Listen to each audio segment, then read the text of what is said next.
På min grav ska det stå som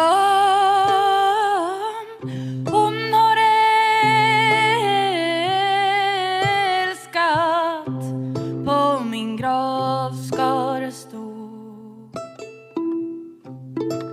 som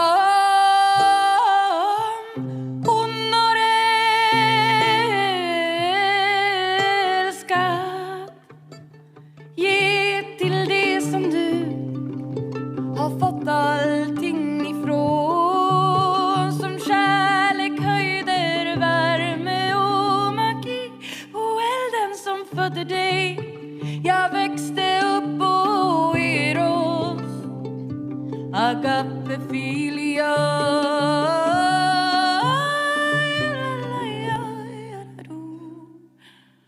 Och på min grav ska det stå som hon har hoppats. På min grav ska det stå som hon har älskat. Orden klingar genom mig av mödrar, nunnor, horor, madonnor, kroppar, händer, slöjor, gudar, rosor på kinden. Veckla ut mig, var med mig.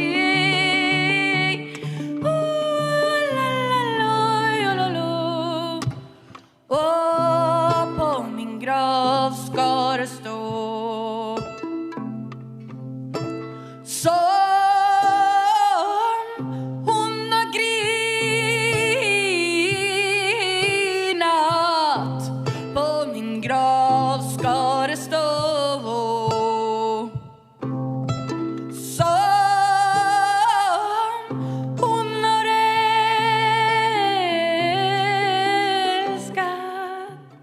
Så lovar vi varann i jublande dur, i sjungande moll, vid klingande kropp, så spela mig nu som vi alltid gjort. Eros agape filia.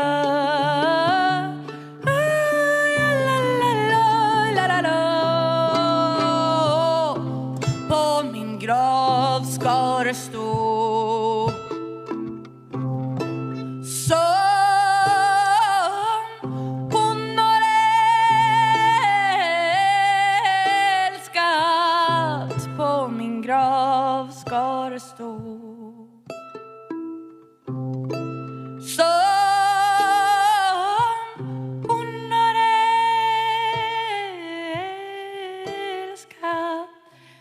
Oh, and now I wanted you to ask if you want to sing with me. I know it's an early morning, but it's a good way of starting a day together to sing Allsång in Swedish. So the melody is easy. It goes like this. Och på vår grav ska det stå som vi har älskat. På vår grav ska det stå bra som vi har älskat. Once again. På vår grav ska det stå som vi har älskat. På vår grav ska det stå som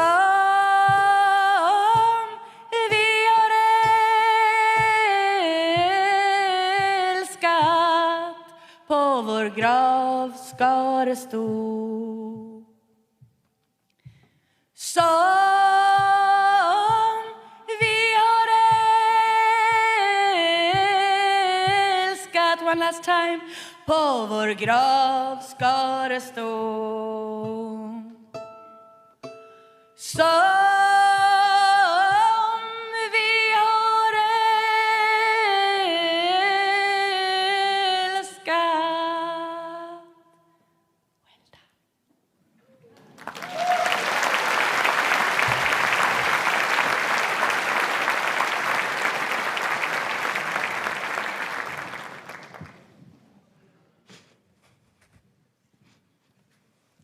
What a wonderful song. Nobel Prize laureates, ladies and gentlemen, welcome to the 2025 Nobel Week Dialogue, Health for All. This event is a very special part of the Nobel Week, and we are proud to host the Nobel Week Dialogue here in Gothenburg. And the Nobel Week has come to play a very special role in the Swedish calendar. It is really unique to celebrate science, literature, peace, and humanitarian progress in such a way. And it is important to stand up for the values of democracy, diversity, peace, and the scientific inquiry.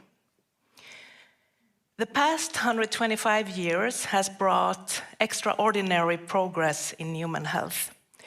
Many of the most transformative breakthroughs, from the discovery of X-ray, which was the first Nobel Prize, to antibiotics and to the COVID-19 vaccine, has been recognized by the Nobel Prize. The prize itself was awarded the first time in 1901 at the beginning of a new era of the scientific progress.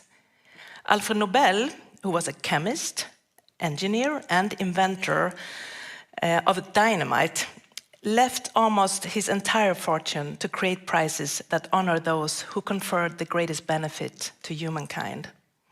And he insisted that the prize was international. This year, the Nobel Prize in Physiology or Medicine recognized the discovery of regulatory T cells. The work by Mary Brankov, Frederick Ramsdell, and Shimon Sakaguchi has explained the discovery of the regulatory T cells. And it also explained how the immune system works stops them attacking our own body cells. But progress in human health is not driven by scientific discovery alone. It is also shaped by the values of society.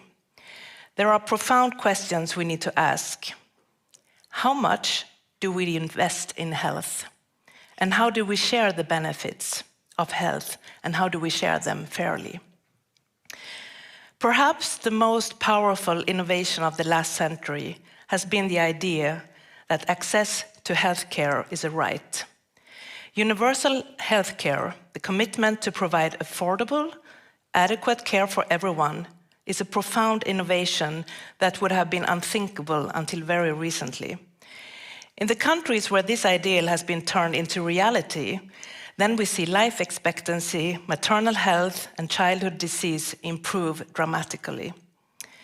However, universal healthcare is not yet universal. This is an experiment. Some countries provide for their citizens, while others struggle with fragile healthcare infrastructure. And as we look ahead, how should we balance between prevention and cure? And how do we prioritize challenges as diverse as dementia, cardiovascular disease, cancer, obesity, mental health, and the health impacts of climate change? Nobel Week Dialogue like this are designed to create space for broad, inclusive discussions around major themes. We do this by bringing together laureates, together with researchers, policymakers, industry leaders, and the public to reflect on the choices before us. And today's conversation will be just that. We will talk about health topics as diverse as humanitarian aid and providing health care in areas of desperate need, to the role of artificial intelligence in driving medical research forward this century. At the same time, we must remind ourselves that while scientific advances are vital, the ultimate measure of progress is whether people everywhere have the access to health care and can live healthy and dignified lives. That is the aspiration that brings us together today, and the guiding theme of this year's dialogue, Health for All. I would like to take the opportunity to thank our great partners, Carl Bennet AB, the City of Gothenburg, Volvo Group, and Region Västra Götaland. And also, I would like to thank my wonderful colleagues who have made all this happen. Without them, none of this would happen today. We have a wonderful lineup with 3 laureates and a fantastic group of international thought leaders. Thank you for participating. I look forward to a very interesting day full of stimulating discussions. And not the least, thank you to all of you, whether here in the theater with us or joining us online, for participating today. Let's start. Thank you.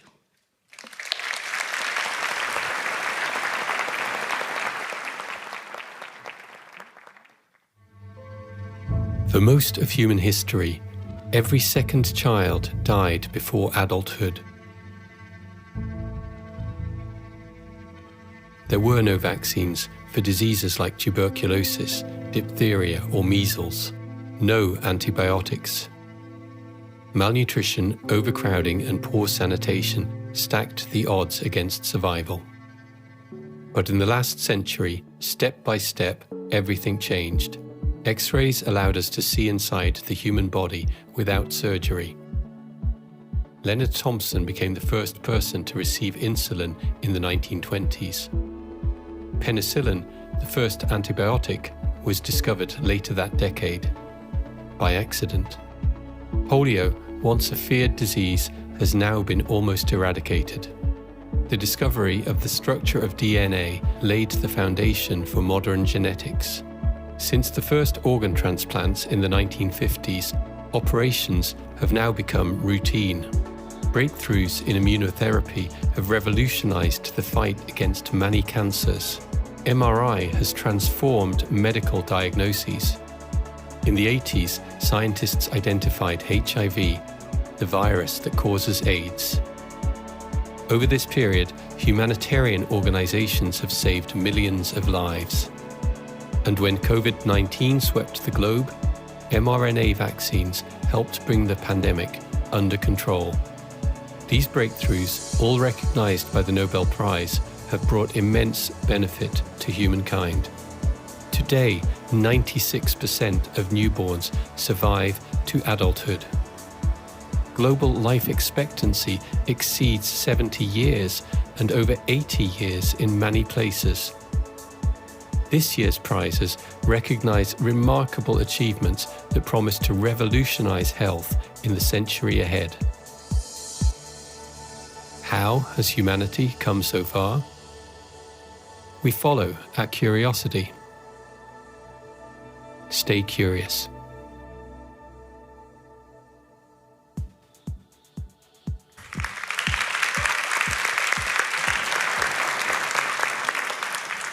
Good morning, and allow me to add my welcome. My name is Adam Smith, and it's my great pleasure to be back here in Gothenburg and to be your guide to this, our 14th Nobel Week Dialogue. Curiosity is really all you need to bring today as you join our Nobel laureates, experts, and students in exploring this critical question of how we can get a little closer to delivering health for all. As Anna mentioned, and as you'll have seen from your programs, we have a diverse array of topics to get through in a rather short space of time. And thus my role is, as ever, twofold. I'm both your guide and your timekeeper. So we should press straight on with our first panel, in which we will set the scene by exploring the economy of health. For this, we have 4 wonderful people. We have Jean Tirole from Toulouse, who was awarded the 2014 Prize in Economic Sciences in honor of Alfred Nobel. We have Jean-Anna Röttgen, who is Chief Executive Officer of the Wellcome Trust, Dame Sally Davis, Master of Trinity College, and between 2011 and 2019, Chief Medical Officer for England, and to moderate the discussion, Mariam Clayson, who is a Senior Advisor in Global Public Health at Karolinska Institutet. Please join me in offering them all a warm welcome to the stage.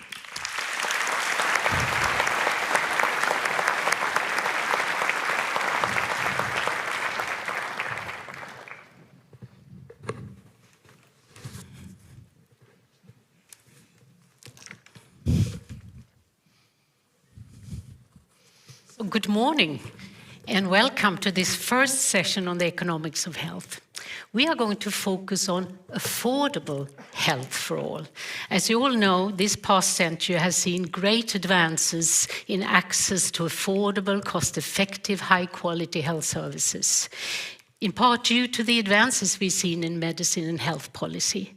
But there is varied success and inequities across geographies within countries and between countries. And my first question to you, John Arne, is currently we also seen rapid declines in financing for health development, unpredictable declines in health financing. And I do know that you see this actually as an opportunity for reform. So could you tell us a little bit about how you view the reform in this area and what are the measures that could make a difference? Yeah, that may sound a bit cynical. So let me first start to say that we should really celebrate the successes of global health financing over the last 2 to 3 decades. We've heard already in the introductions, we have more than doubled the reduction in child mortality, maternal mortality. We have reduced the incidence of the big infectious diseases, and we have added 10 to 15 years in global life expectancy. And all of this is due to the scaling up of technologies, and in particular where we have had dedicated programs that have vaccinated children, making sure that we can treat people with HIV, TB, malaria, and so forth. The challenge is that with the US abrupt changes in reducing development aid, and then many other countries, including from Europe, including UK, where I live, are reducing official development assistance, it means that we at least will see a 30% reduction in health aid. And that is a crisis. Models have indicated that millions will die every year in the coming years due to this. So yes, we need to treat it as an opportunity. And there has been a rallying cry for change from leaders from, in particular, Africa for several years. They want to be more in charge of their health destiny. They want health sovereignty. They want to make sure that they can set the agenda. And for far too many years, international aid has bypassed the national systems. So we need to use this as an opportunity. We need a more integrated approach to delivering primary health care to people in communities. We need to still make sure that we can utilize technologies. And just to mention 3 examples, Wellcome, together with Gates Foundation, is now investing in a large tuberculosis vaccine trial. We hope to have the results in 2 years from now, and that may be the first TB vaccine on market for more than 100 years. Lenacapavir is a drug that you can inject only twice a year, and that can prevent HIV infection in those high-risk groups that are most vulnerable. And we just had results from malaria trials indicating a new drug with a new mechanism of action that can be as good as the best treatments today and do not see resistance, yes, because we see increased resistance for malaria. And all of this needs to happen through actually scaling up and investments. We need more domestic resource mobilization, but we need a more effective global health financing system. And we need to shape up that by consolidation, reducing fragmentation, and making sure that we can support countries. So, John, how can we ensure affordability of these new innovations? You have guided the globe on how to tackle some of those really wicked, complex problems across sectors, climate change and so on. What can we do for health? What do you see as some of the most critical steps toward affordable health for all? Well, I would like to say first that, good health care for everyone is part of the common good, and we should all have access to it. The question is how to finance it. That's really the question now. Given that the healthcare costs are going up and up, we need to find the money in order to finance the innovation. So, one thing we could say, okay, let's reduce the price of drugs. That's tempting, except that we have a social contract somehow. It's a rich country which should be paying for the drugs, not the poor countries. And at this stage, it's pretty hard to actually reduce the price of drugs. In a country like France, the price of drugs is 1/4 of what it is in the US. And we are facing a perfect storm because the US wants to possibly use reference pricing, which means that they will compare to European pricing, which will put a lot of pressure on European prices. So that's kind of difficult. And we have to find the money to finance innovation. And there is not one way to do it. There are 6 or 7 ways to do it. One of the things we can do, of course, is to make sure that once the drug is off patent, then there will be generics, there will be bioequivalents, which will be very cheap drugs for everyone. So we have to create more competition for generics or bioequivalent. We have to avoid tactics to delay entry of generics. We have to reduce the healthcare budget where it's not necessarily like comfort. It's very country specific. So in most countries, I will say you need more prevention, less treatment and more prevention. You need to avoid the comfort treatments. You need to do lots of things like that. But it's very country specific. So you need to have kind of more financial muscle in order to be able to finance healthcare. And we could go on and on, but the key thing will be innovation, and that was the previous intervention. We need innovation which is going to deliver the new things. And those will raise another challenge, which is the affordability of those new drugs.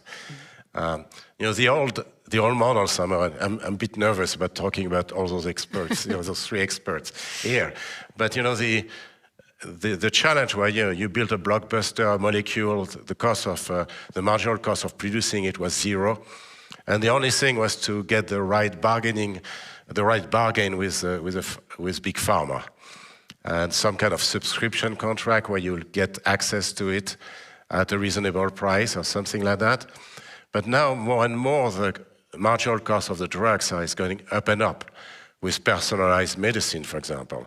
Because now a drug might be for a few people. So we have to change things, and we could discuss further what we should be doing, but we have to rethink. It's like for AI, For AI, we have to change the regulations. And same thing for drugs. The new technology makes us change the regulations, and we have to be innovative on that front as well, not only on the scientific side. It's really around innovative financing as well as innovations. Now, Sally, John Arne and Jean had talked about affordable healthcare. Affordable health goes beyond healthcare. And I know once upon a time you talked about affordable grocery basket. So how can people who maybe live from paycheck to paycheck today make healthy choices around food and nutrition, and how can we create an enabling environment to make healthy choices where we actually have access, all of us, to a healthy grocery basket? So let me start from the fact that most discussions are about health and affordability, therefore cost. And actually, I chaired a commission a couple of years ago, and we demonstrated in Britain, I think it holds true across the world, that investing in health is investing in prosperity. It allows people to get educations, it allows people to work, to care, and to have happiness and be part of society. So I think we need to change our discussion from affordability to what's a worthwhile investment. But that then takes us into the commercial determinants of health, which you're talking about. So what is damaging our health? It's poor diet, lack of access, alcohol, smoking, and pollution as a start. If people are fit, and not over drinking or over smoking, and there isn't bad pollution, they are likely to have good cardiovascular health, heart health. They're likely to have good brain health. But we see this dynamic of a pandemic of obesity spreading. So you're into What do we do with the industries that make profits out of making us unhealthy? I mean, there are many governments that own tobacco companies. What do we do about that? And how do we help people take the right healthy choices when actually they're living in a tsunami of unhealthy choices? I love sugar. Of course, it's addictive. I quite like the odd ultra-processed meal too, but they're not good for me. And how do we make it affordable? And do we do it by taxation of those companies and their products? Do we do it, as I was suggesting that you picked up, within supermarkets? That doesn't work in low-income countries, where you say you tax the ultra-processed and unhealthy food to subsidize the fruit, the vegetables, the pulses and everything. But we've got to look at behavior. And there are many nudges we can make about healthy transport, walking, biking, many things. But it's a new, growing science that we have not yet embraced enough for health. Thank you for giving us that broader vision, and I think all three of you has given us some real food for thought in terms of the options and the combination of options that we have to embrace to actually make progress on health for all. I'm thinking about this week when we're celebrating new discoveries, and in particular now in fields that you have referred to in non-communicable diseases. Some of these new discoveries are expensive initially. And John Arne, how can we shorten that time from the launch of an exciting new discovery that can tackle some of the disease burden globally and the ultimate affordable use, access and use of those services? How do we close that gap? Yeah, because affordability is partly about the purchasing power of our systems, because to be honest, it's not we as individuals, but it's actually our healthcare systems that pay, either through tax-based universal health coverage or social insurance models. But that's a universal agreed approach. So it's the purchasing power in a way, and then it's the price and the cost. So let's focus on the price. And we need innovations in regulation that Sean discussed. But I think we really need to understand how can we speed up the way we do research and development. We can shorten the timeline, in particular on the commercial side of this, I believe. Artificial intelligence will help us in doing more faster drug discovery, but also testing whether drugs potentially have side effects before we do more extensive investments. And all of that can reduce the cost and increase the speed of innovation. Then our clinical trials paradigms will probably also need to change, partly because we really are moving towards more and more individualized and personalized treatments. And it means it's hard to actually get the necessary data from the large old blockbuster sort of model also of clinical development. But that means we still need, of course, solid regulations. We need safe and effective drugs, but we need probably more pragmatic approaches to drug discovery. And then more on the financing side, we need to scale up the opportunity to pay for these technologies. And the big challenge then is who pays for innovation, because many of these drugs and innovations are expensive, but that's because we pay for the innovation and not the commodity in its own right. So how do we balance that more? It's hard, and we know the price differentials between North America, or in particular the US and Europe. How do we square that? How do we square that in a way that still maintains strong incentives for innovation? So John Arne, do you see a risk with the current tariff deals in actually influencing the policies? Maybe that's a question for you, Sean, but let's hear you are in the midst of translating discovery into markets. Is there a risk that these tariff deals, bilateral, that's ongoing right now, could actually increase the cost of these new discoveries?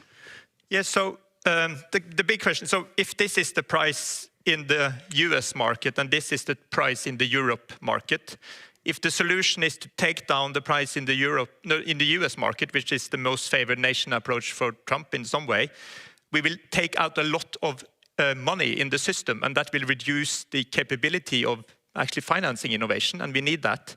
The other approach is, of course, to increase the European price, and I think currently we see more movement in that direction. The recent UK-US deal on both tariffs and production, and also willingness to increase the threshold in the NICE guidance is indicating a willingness to pay a bit more from Europe.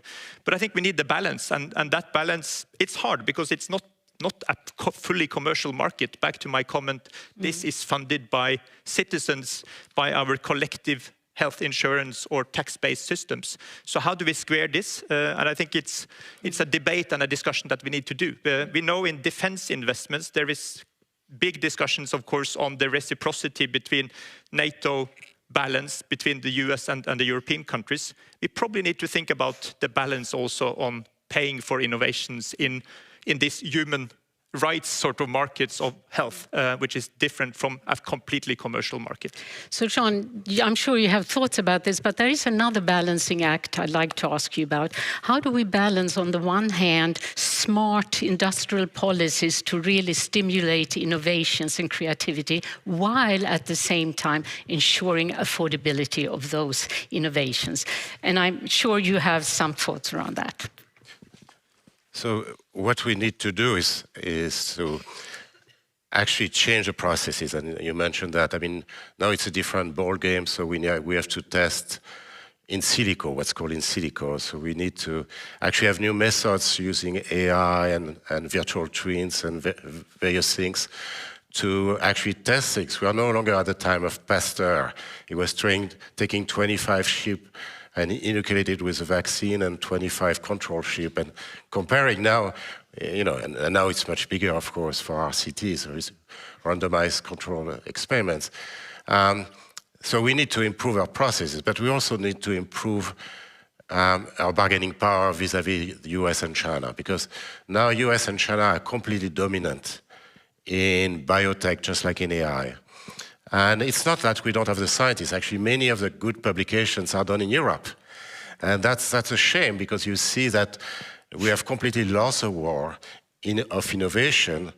And therefore, it's just like in the military domain. The US can impose its condition on us, because they have something to offer and we don't quite have much to offer because of that. Even so, our scientists are wonderful.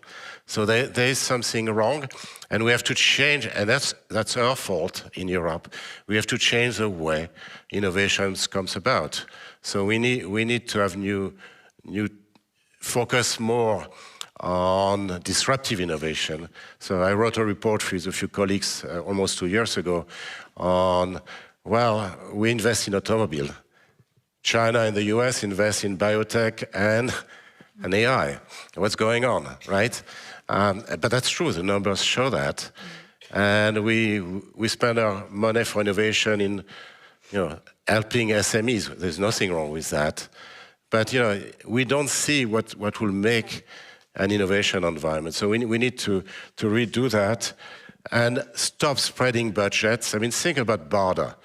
BARDA, when they delivered the COVID vaccine, they chose 6 teams across the world in the 3 technologies. And they said, those are the best. We're going to put all our money on those 6, and that worked. And in Europe, we spread the money, and each gets a little piece of money. It's not the way to do it. I mean, we wrote entire reports. Mario Draghi wrote on that. And still, people don't hear that we have to do something to get innovation going. And then we'll have a bargaining chip. Right. Thank you. And Sally, you get the last word on this. Access seems to be as critical as the initial innovation discovery. So how can we use, in addition to what's been said, innovative financing to ensure that we reach and that people not only have access, but use the latest and the best technologies and drugs? So let me start by access in the rich countries. Of the last 14 antibiotics that have been licensed by the FDA, no, the last 28, only 14 of the rich countries have it. Why do they not have access to those antibiotics? And I think, as we'll discuss later, antibiotics are a global public good because the cost of regulation and acceptance by the regulatory authorities in each of those countries is too expensive. So no surprise then that those antibiotics are not available in most African countries and everything. So we have to sort out, as we've been discussing, regulatory processes and cheapen them? How can we harmonise and share across Europe, across Africa? That will reduce prices. But we also can do things like tiered pricing, we can do pooled procurement. I, as you know, have this interest in antibiotics. And it's not just access, it's the cost and the fact that over 50% of antibiotics in the African subcontinent are falsified or counterfeit. So it's access to quality medicines and quality products that will work. But tip it round. I have a washing machine. I don't know how many programs it's got. By the time you've twiddled everything, at least 30. I use 2 or 3. Ultrasound machines in the rich countries are the same. But actually, how many do we need in the bush in Africa or in a little village in India if you're looking at a pregnant woman? You can do it much cheaper and much easier. And then we should re-import the frugal innovations into the global north. Thank you. As you hear, many important thoughts here that we hope to pick up during the day and discuss further. Thank you so much for setting the stage for today.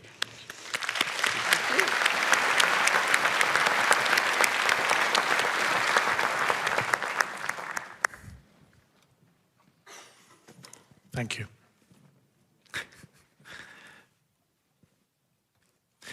So next we're going to dive into discovery science and its potential impact.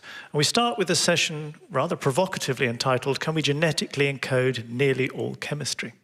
This will feature 2018 Nobel laureate from Caltech, Francis Arnold, and in discussion with 3 students, graduate students from Chalmers University of Technology, Jesper Medin, Alida Ramden, and Caroline Lerf. And part of getting a Nobel Prize Week Dialogue together is getting the timing right. And I'm particularly grateful to Francis Arnold for hopping off the train from Stockholm this morning with perfect timing to be here right now.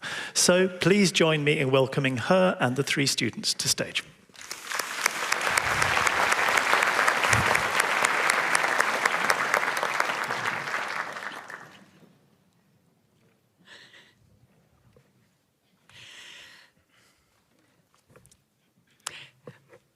So I guess I get to start, and thanks to the excellent Swedish train system, I was able to just walk on stage here and tell you about chemistry.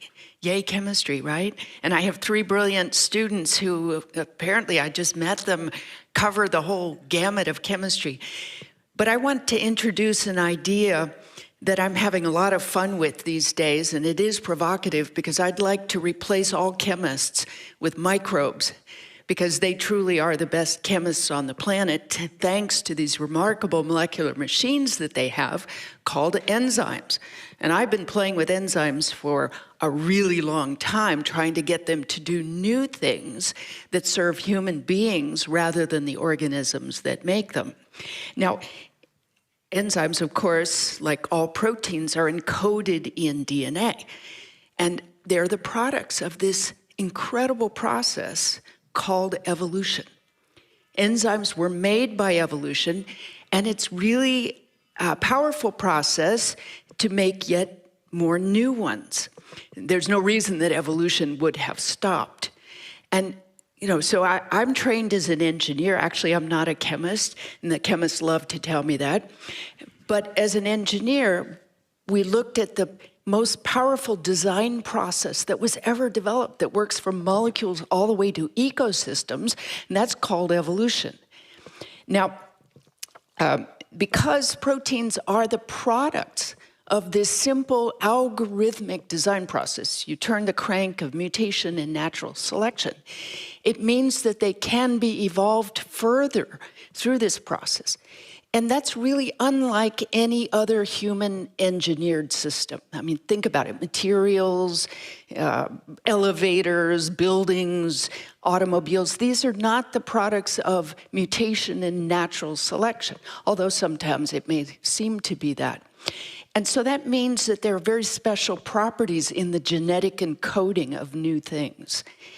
Now, of course, I won the Nobel Prize for figuring out a long time ago that you can evolve and artificially select new enzymes that do very strange new things, pretty much the same way that human beings have been evolving hairless cats and corn and cattle. We've been making things that are not really biologically fit, but that serve our purposes. You can do the same thing with enzymes.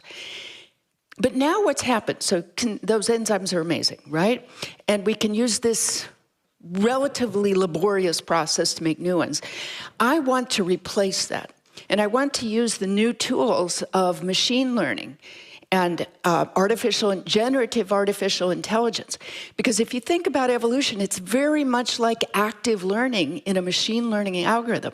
And we take lots of data during directed evolution because we have to screen for new things. We throw those data into building models that then tell us which next generation to go for improvement. And then the great thing that happened in the last 5 years is generative AI, which can take all of this marvelous data that are in the databases of protein sequences and use that to help us build completely new ones. It's still hard to do that, but if you connect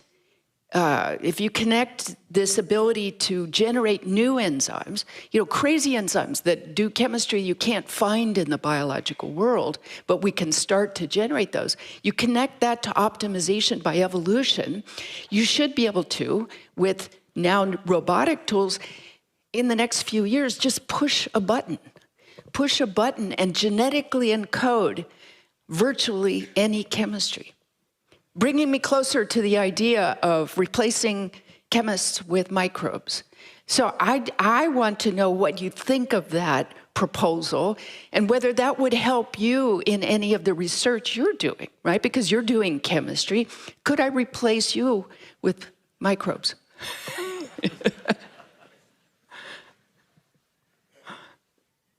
Yes, okay, but when you say that you can technically encode all of chemistry, do you really mean that you can actually do anything, or are there any limitations to that?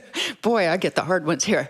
Well, of course, we exaggerate to make the statement. That's why I said nearly all of chemistry, because what are the limitations of using biology to make things? Working in water, primarily a medium of water. It's biologically relevant, but may not be relevant for making, fuels, for example. It might be hard to make some things in water.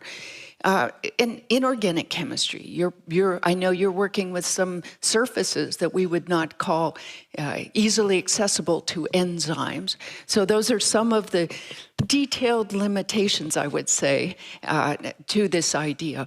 Maybe I should just say virtually any organic chemistry, but that's not true either, because we made the first carbon-silicon bonds.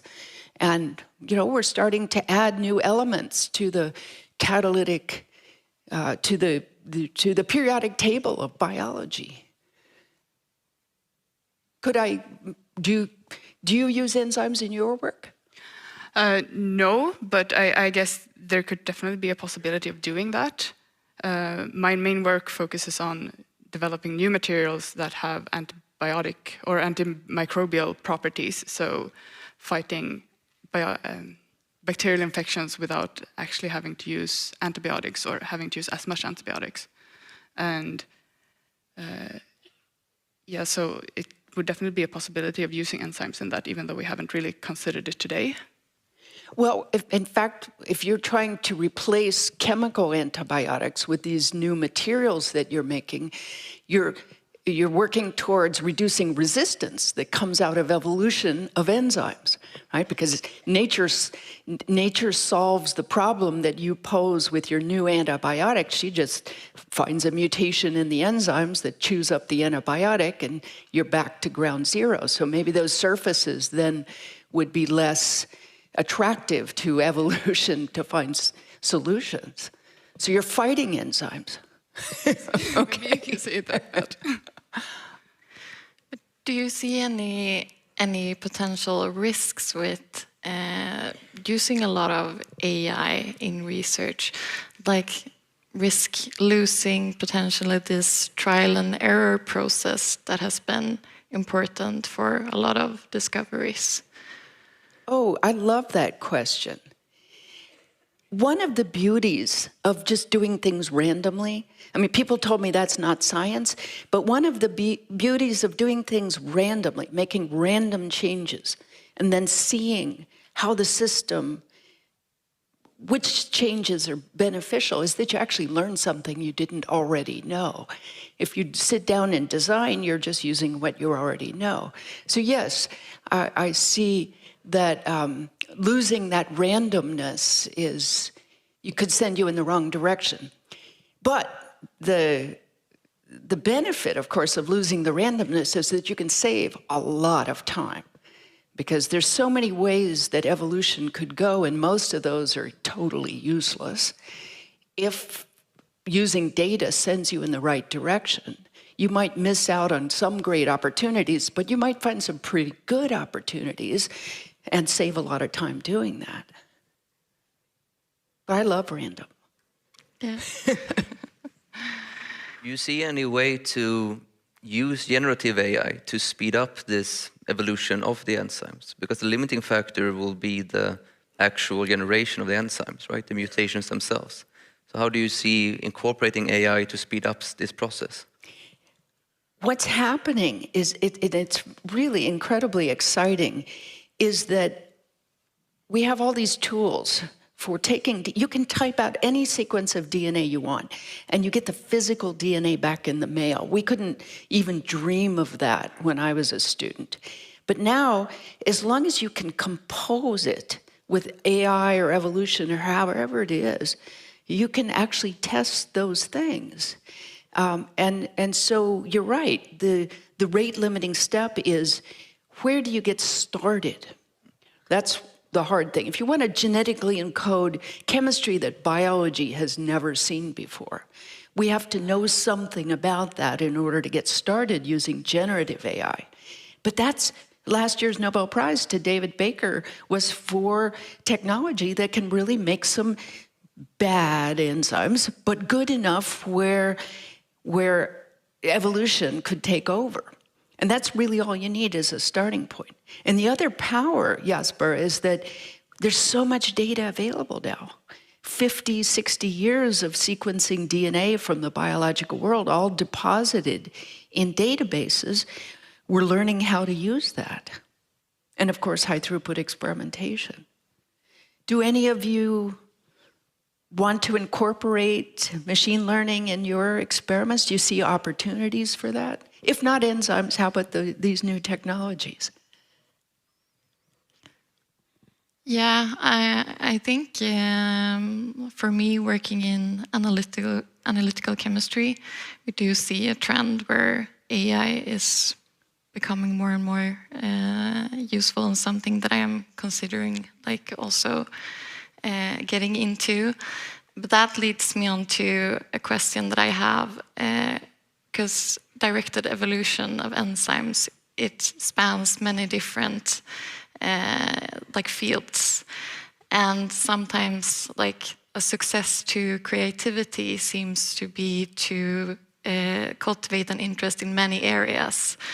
But like, do you see any risks with this being like this expert's dilemma, kind of being in many different fields, and not being like fully the expert, the deep expert, but maybe being knowledgeable in a lot of things? And like, can you connect that to like AI also? Right, I should be replaced by AI. I'm not expert in anything, but know how to pull information from lots of places. AI is pretty good at that, and maybe I'll be replaced. If not by enzymes, by AI. Well, of course, we need both. We need experts who have deep foundational knowledge in a particular area. But I've seen that the biggest opportunities for science lie at the interfaces. And of course, that's my experience, being an engineer and seeing a problem in chemistry and having a lab next to molecular biologists in the early 1980s. I could put together this optimization I knew from engineering with molecular biology to solve chemical problems. And of course, everybody thought that that was just nuts to do that, because it wasn't, it was so outside of what people were doing deeply in each field. But, after 30 years of applications, it actually has proven to be very useful. But I couldn't have done that, right, without collaborating with the domain experts. So it really depends on who you want to be. Do you want to be that person that bridges sciences? Or do you want to be that person who really develops the deep knowledge and the tools you need, for example, to diagnose cancer? You need a lot of novel tools to do that for the work that you do. Where do you want to be?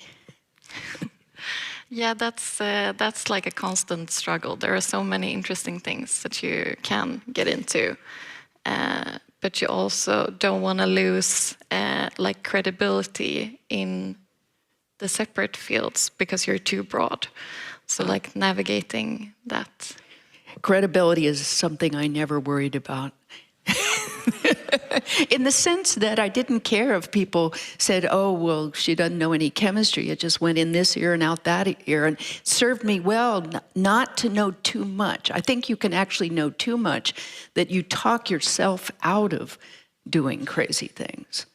Sometimes ignorance is bliss. Now, ignorance is not always a good excuse, but sometimes it works pretty well because you can take a very different approach to solving a problem if you don't know all the ways it can't be done. Yeah. Okay, we talked a lot about AI and the possibilities with AI, but there is also a lot of talk about the dangers with AI. Do you have anything to say about that and related to your field, since you're using a lot of AI? So that's a very good question, and I could go into it for some length, but I'll just point out, yes, we evolved DNA to do new things, and a lot of people find that nerve-wracking and potentially dangerous. But I'll just point out that human beings have been evolving DNA for as long as we've been on the planet, right? And every time you wash your hands with antibiotic soap, you're leading to evolution of antibiotic resistance. And when we put pesticides on the planet, we're leading to, evolution of pesticide resistance. And every time we choose to breed hairless cats, we're evolving things. So we've had at our hands a lot of powerful tools. And the real question is, do the benefits that you get from this really clean chemistry that biology can do those benefits greatly outweigh the potential risks? Do you see the field of research in general evolving into a state where a certain type of research is conducted completely by AI, whereas more optimization is done by humans? So that's a very good ending question, right? Will we develop ourselves to where we don't need scientists anymore? I know some people who think that that's largely the case. I don't believe it for a minute, because we'll just go on to ask even more interesting questions.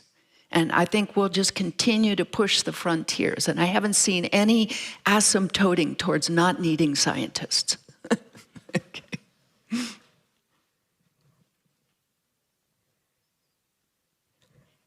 I thought, is time up? Yeah, I think so. Okay.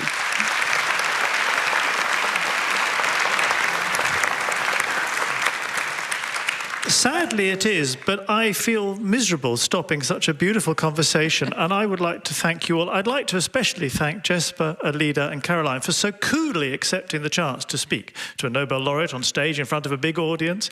I don't think as a graduate student I would have jumped at the chance with your alacrity. I'm very impressed. Thank you very much indeed to all of you. That was fabulous.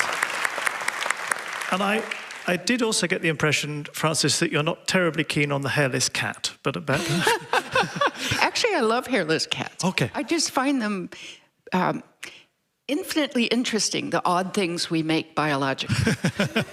Thank you all very much indeed. Thank you.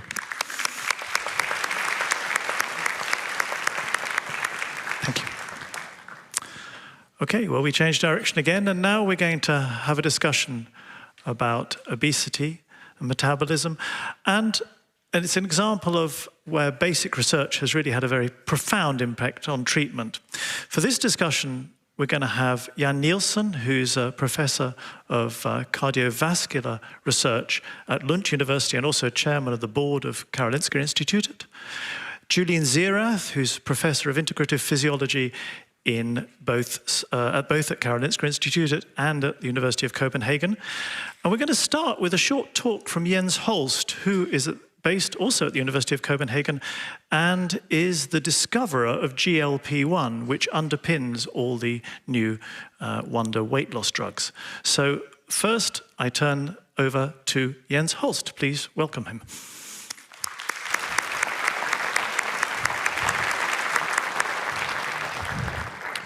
So hello, you already heard my name, so let's move on with it. What I wanted to talk about is cardiorenal metabolic syndrome. I don't know if that means anything to you, but you know, that's what everybody talks about these days. That's wrong with all of us, or at least a quarter of the adult population. So is GLP-1 the solution? That's what I'm trying to convey to you. So here we have the GLP-1 receptor agonists, and the most important ones of them are semaglutide, that you know as Ozempic and Wegovy, and tirzepatide, as you know as Mounjaro and Zepbound, right? So they're the really important ones. And are they good? Yes, they are. So have a look here at people with diabetes. What you're looking at is the long-term glucose, that's the top bar, and you'll see there are some numbers there, and what it shows is that 50% of people that are treated with tirzepatide will reach a long-term glucose value of less than 5.7%. That is normal. And that's a sensation, really. So another sensation here comes out with the studies of semaglutide, which was looked at here over 2 years in the population of people with diabetes. And what turned out was that they were dying. The fewer of them were dying, and their risk of developing cardiovascular disease was significantly reduced by 26%. So that worked also. And here you can see that the forest plot of all the GLP-1s that are there, they all show very significant effects. So it will also work on heart failure, which was something that was really exciting. And here you can see that both of these two important ones, the tirzepatide and semaglutide, caused a 40% lowering of risk of hospitalization for heart failure, which is really important. And here you're looking at stroke. Stroke is difficult to handle, but nevertheless, there was a reduction here by 30% of the incidence of stroke during treatment. And here you're looking at dementia. So this is 26 controlled trials, and overall in 160,000 people, and 10 of them were with GLP-1 receptor agonists. One was with 12 were with SGLT2 inhibitors. And you can see that overall there wasn't really an effect. But if you look at the GLP-1 receptor agonists, there was a reduction in the risk by 45% of dementia. So here we have a study of semaglutide, and this is the risk of kidney disease. So now we're moving on to the kidney. And this is the FLOW trial, and what I'd like to show you here is that the decreased kidney function, which you see in this graph, is decreased. The impairment is decreased by the semaglutide therapy. So it works also on kidney function in those that need it the most. And dialysis patients here show that you can reduce the mortality of dialysis when you're treated with a GLP-1 agonist. So how does it do this? And there are many ways that we need to think about. One is inflammation. Inflammation is probably the key mechanism here. And this has come out in several papers. I'd like to show this one, which highlights the role of inflammation. It's a recent paper by some experts in that. And another very important thing is the effect on obesity, of course, and we need to talk about that. So here is Wegovy, 18% weight loss over 68 weeks. Here is semaglutide in a cardiovascular outcome trial in 17,600 individuals over 4 years. This is a formidable study. And what happened was that there was a 20% reduction in the risk of cardiovascular complications or deaths in that study. That's a huge and important improvement. So surmount, that is the tirzepatide study here, 22% or 25% reduction in body weight here, and an extremely important follow-up study here. This study was prolonged by 2 years, 2 additional years, and what you can see is that the risk of developing diabetes, which is so much increased in people with obesity, was eliminated. A 94% reduction in those treated. And here you also see that steatohepatitis is improved very much compared to control studies. And so my conclusion is that these GLP-1 receptor agonists are effective in obesity and diabetes. They improve blood vessels and inhibit inflammation. They have protective effects on the cardiovascular system and offer renal, liver, and neuroprotection. And they can mitigate the cardiorenal metabolic syndrome. And that was the question I was asking. To me, the most important is that the WHO last week recommended GLP-1 agonists for obesity therapy. And they are now among the essential medicines on their list. So it has really changed. We need to think about these GLP-1 receptor agonists. Thank you.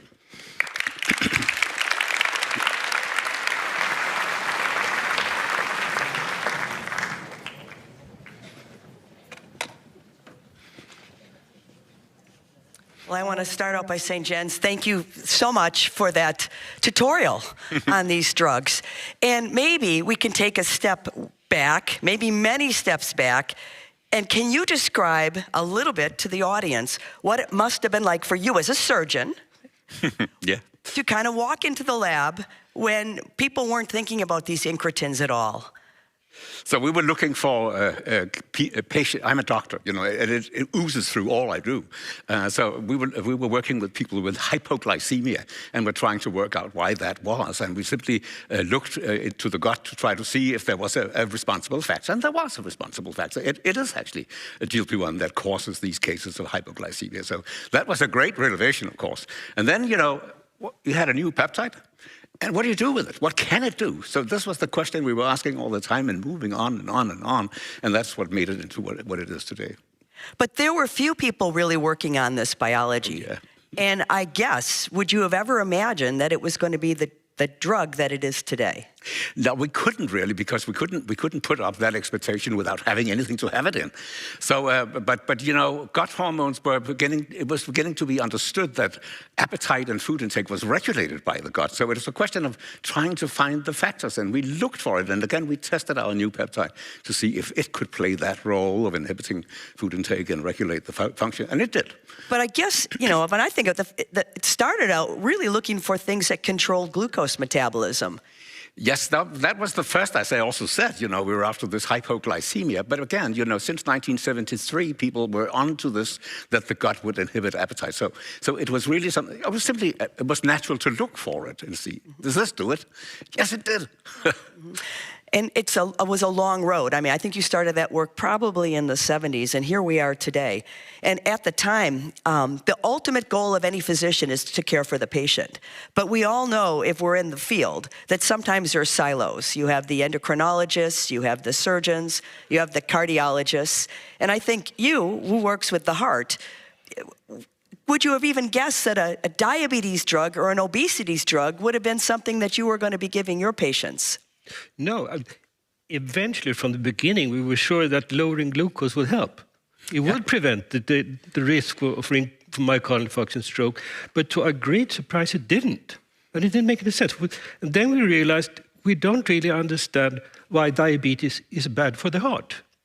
And we still don't really know it until GLP-1 agonists start to come up, because then suddenly we see a reduction of cardiovascular events.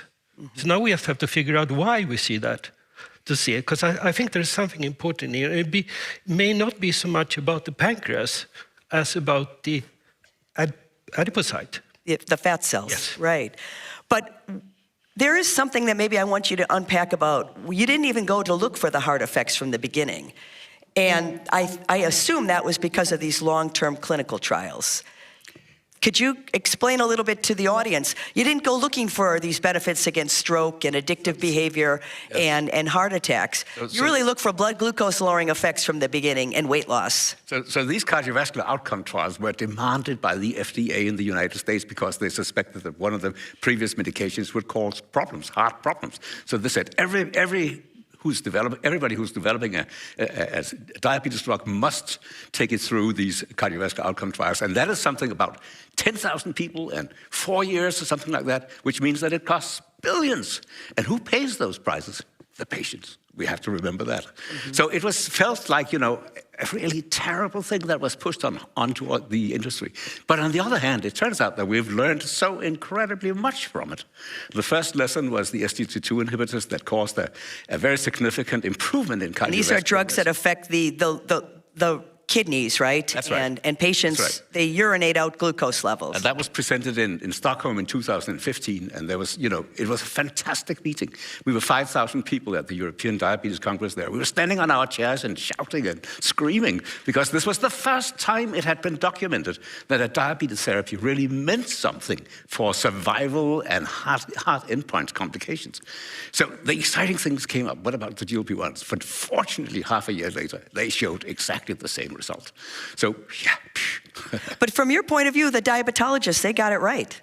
Yes, we don't understand why, but you did. Not quite, we have to give you that. You have to give that. But and I also think this with the drugs that affected the glucose excretion in the kidneys. It's a nice lesson that we have to look for the unexpected. That somebody said, the ones, if we can sort of just think about what is known and then calculate that this is the way it should be. Everybody else had already done that once. You have to look for the unexpected. And here, suddenly this drug that lowered glucose effectively, it did lower cardiovascular risk. So good, now we have something. But the strange thing was, it doesn't decrease the risk of myocardial infarction and stroke. It lowered heart failure risk.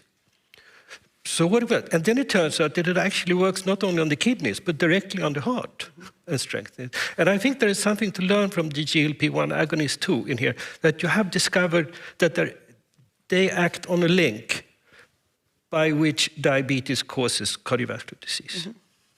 So like a central unifying mechanism. Yes. The only thing is, though, it seems to work as well in obesity without diabetes. Well, I was going to ask Jens that, because we've had this debate. It doesn't seem to work as well in people with diabetes who have obesity. Is that correct, Jens? It doesn't lower the body weight quite as effectively, but some of the newer drugs do a very good job also in people with diabetes. We don't understand that difference. To me, the most important thing, we're talking type 2 diabetes and all these metabolic syndrome things, right, is this inflammation in the adipose tissue that may be spreading to the body. And what the GLP-1s then can do is to interfere with that inflammation. But they can also reduce the obesity, so it's attacked from two sides. And if you can prevent and reduce the obesity, you can also prevent this inflammatory reaction. And then you can also directly treat it, and that probably explains that they're so extremely effective, unexpectedly so. But what you need to look at is obesity and inflammation. I want to shift focus just a bit, and I know you've had many roles in funding, and you just now advocated for blue sky research. I think when Jens was doing this work, he didn't know it was ever going to be a therapy. What's your feeling on that? A lot of times now we're faced with mission-driven work, and this was blue sky. I think you were curiosity-driven science.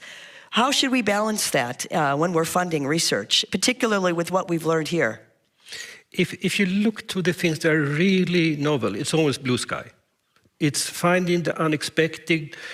Usually when, in a way, I appreciate that our politicians trust us so much, so they ask us to solve the contemporary problems we have. And we should take that task to do it. But if we really want to make the new discoveries, the disruptive discoveries, we have to look for the unexpected, and we can't just do it because he asks us to do it. Okay. Well, now, Jens, you've been working in this field maybe 50 years. Haven't we learned all we need to learn about it, Jens? Haven't you solved this? No, not at all. Not at all. And the real big thing now is how to translate this into practical medicine and to follow the advice of the WHO, how to make this a global, accessible thing. And that is, of course, hugely interesting, and not the least in terms of what we heard just in the previous speaks here. So that is really the next thing is to understand exactly the activation of the receptor and try to see if you can do this in other ways that are cheaper and perhaps even more effective. And that's where chemistry comes into play, and where small molecules will undoubtedly be on the top of the agenda because they're cheaper and they're more easy to produce in large amounts. Because if we are going to treat a quarter of the global population, that will take quite a lot of medicine. Will it not? So we have to do something like that. And it is underway, of course, and that's where I see the future lying. But mainly, to me, to use this, it's a political question. Well, what are the unmet needs now with the therapies we have with these GLP-1 RAs? It seems like they work. Aren't they good enough? Why do we need new ones? Between us, they are good enough. Okay. All right. But they all compete, of course, all the time. And, somehow the winner is the one that has the steepest or the strongest weight loss of all. And there's a triple agonist out there that is leading the field right now. But it's not necessary. It's not necessary. I talked to a patient a few days ago who was on 2.5 milligrams of tirzepatide, which is a fifth of the dose, and it worked beautifully. It worked beautifully, and he was not plagued by side effects and all that. So, don't listen to the pharmaceutical companies. Use your own good senses and find out how to do this. Mm-hmm. What's your thoughts? I see a risk here that adiposity is becoming a medical problem. It's not. It's a lifestyle. Define what that means, a medical problem. It's something, okay, you are overweight, so I take this treatment. It's essentially a lifestyle challenge. And I am a little bit afraid that it will become so easy if you gain weight and suddenly you see this is getting to be a problem for me, that the solution to that is taking a treatment, not considering lifestyle changes, because lifestyle is so much more than just the weight. It's eating healthy, it's exercise, and I see this risk. You made it too easy. No, not at all. So the main... Well, let me just, there are people who have really struggled with weight loss, and obesity is a disease. Yeah. So it isn't always as simple as that. But of course, one should think about a good lifestyle interventions, sleep well, eat well, exercise, etc. I'm sorry to cut you off. No. So first of all, our main interest is the complications of obesity, right, and diabetes. That's what we're really fighting. That's the medical problem, and it's definitely there. The other thing is, why don't you ask these people that are obese whether they would like some therapy? That's a decent way of approaching the problem, I think. Ask them, rather than thinking that you are in a position to determine what is right. So you're suggesting a good dialogue with your clinical care professional. On top of that, the use of the GLP-1 receptor agonist must be accompanied by lifestyle changes. The good news is that you can do it because during that year or two where you are approaching your therapeutic dose, that's when you are in control of your appetite for the first time in years, and you can actually change your diet. And also, because of your ease, because of the lower body weight and the lack of inflammation in your joints and all that, you can also much easier exercise, and all it takes is half an hour a day, a walk. That's all it takes. And that will preserve your lean body mass, and that's extremely important. Mm-hmm. So no, they're not separate. They must go together. Mm-hmm. And I fully agree with that. And I think it's true. If you use it the way that I use the GLP-1 agonist to lose the overweight I have, and then go on with the healthier lifestyle, so you prevent it. But otherwise, it would come back again. Absolutely. Yeah, and it's sometimes always scientists get their news from Washington Post and New York Times and things like that. And I did read now that after the GLP-1 agonists have become more widely used, first people are looking for better shoes for running. They're eating more healthy. They're drinking less alcohol. Absolutely. So it seems like it would actually also stimulate the change to a healthier lifestyle. We can't leave this session without, though, talking about, these drugs have been made mainly in certain part of Scandinavia and a certain part of the Midwest.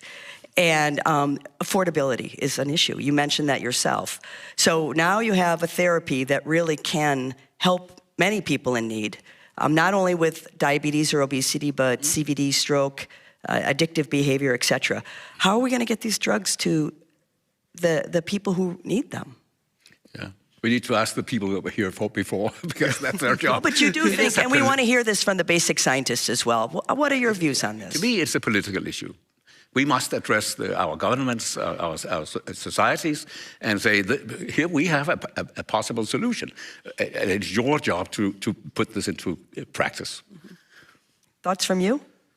Yeah, eventually, I think with increased and more effective production and increased competition about the drug, prices will go down.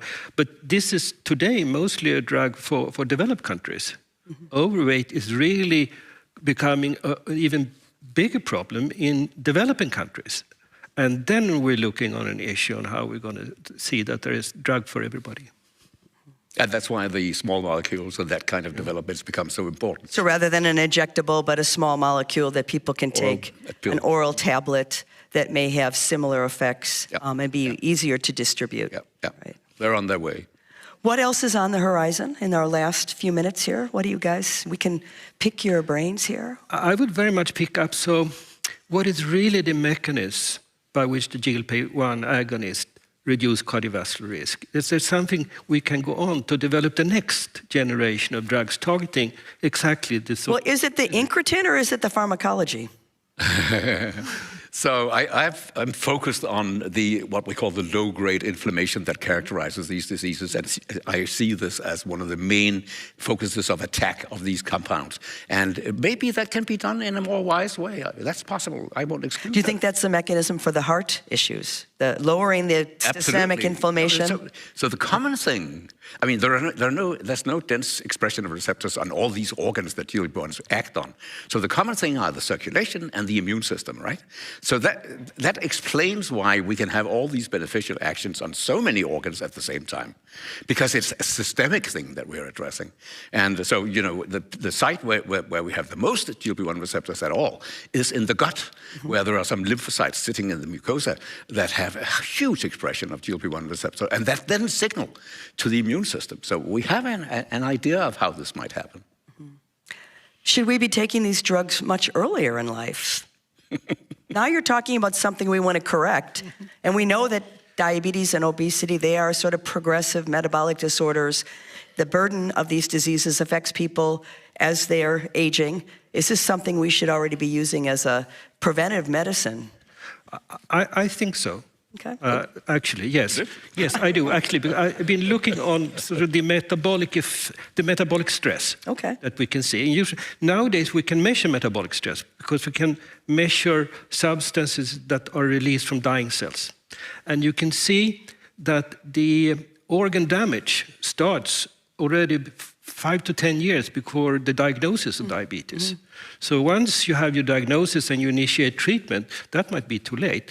And since there is such a close association between obesity and the risk for diabetes, I think that makes good change. You make a good case, but you raised your eyebrows, so the last word, where are the eyebrows raised? You know, I think that we humans, we're not created perfectly, right? As we age, we develop some problems, and we tend to do something about them, right? And for instance, as we grow old, we can't see, so we all go out and buy glasses. Now, apparently, we also develop obesity, we all go out and buy GLP-1 when we get the agonist, right? All right, this has been great. We got to take a journey back in time and hear about the early beginnings, and we also got to see how this is affecting the global crisis we have with cardiovascular disease, diabetes, and obesity. Thank you very much for this dialogue. Okay, thank you. Guys.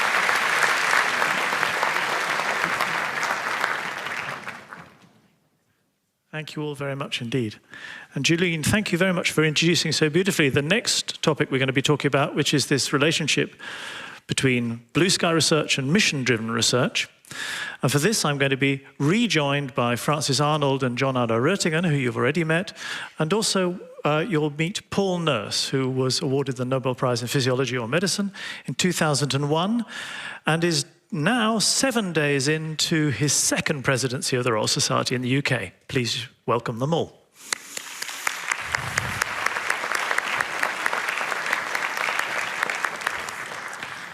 Francis here, all in the middle. Thank you. So as you'll have seen, this session has a rather odd title, The Usefulness of Useless Research. It's a title that is stolen from a book published in 1939. And Paul, you have the book with you. Do you want to tell us what it's about? I can, actually. It's The Usefulness of Useless Knowledge, written by Abraham Flexner. I came across Flexner because at the Rockefeller University, where I worked in New York, my lab was in the Flexner building.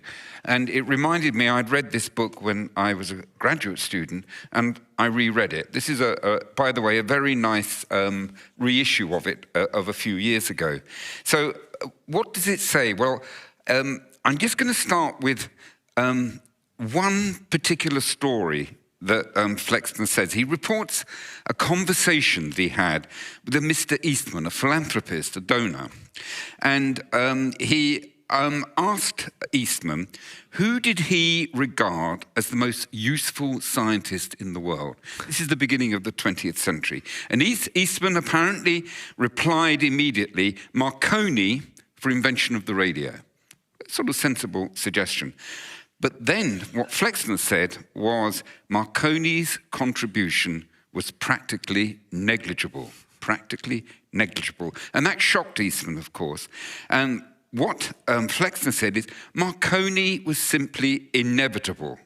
The real credit was due to the physicists that went before him in the 19th century, Clerk Maxwell, famous scientist, of course, for his rather obtuse calculations concerning magnetism and electricity, and Heinrich Hertz for his ability to detect and demonstrate electromagnetic waves. That, of course, is the carriers of wireless signals.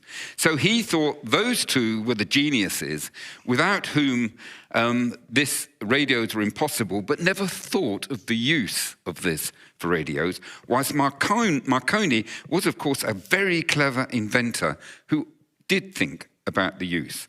The truth is, we need both, but we sometimes forget about those rather strange, obtuse people making the discoveries. So this discussion is about how you get the balance right. You want application, in this case, we're talking about health, you want treatments, you want new treatments, but as has already been discussed and as you've just outlined, they come from places that are entirely unexpected. So how do you possibly, as a funder, or even as a researcher, get it right? Exactly as you ask. Who wants to go? Francis, do you want to comment on this? Well, of course, you have to have a portfolio, right?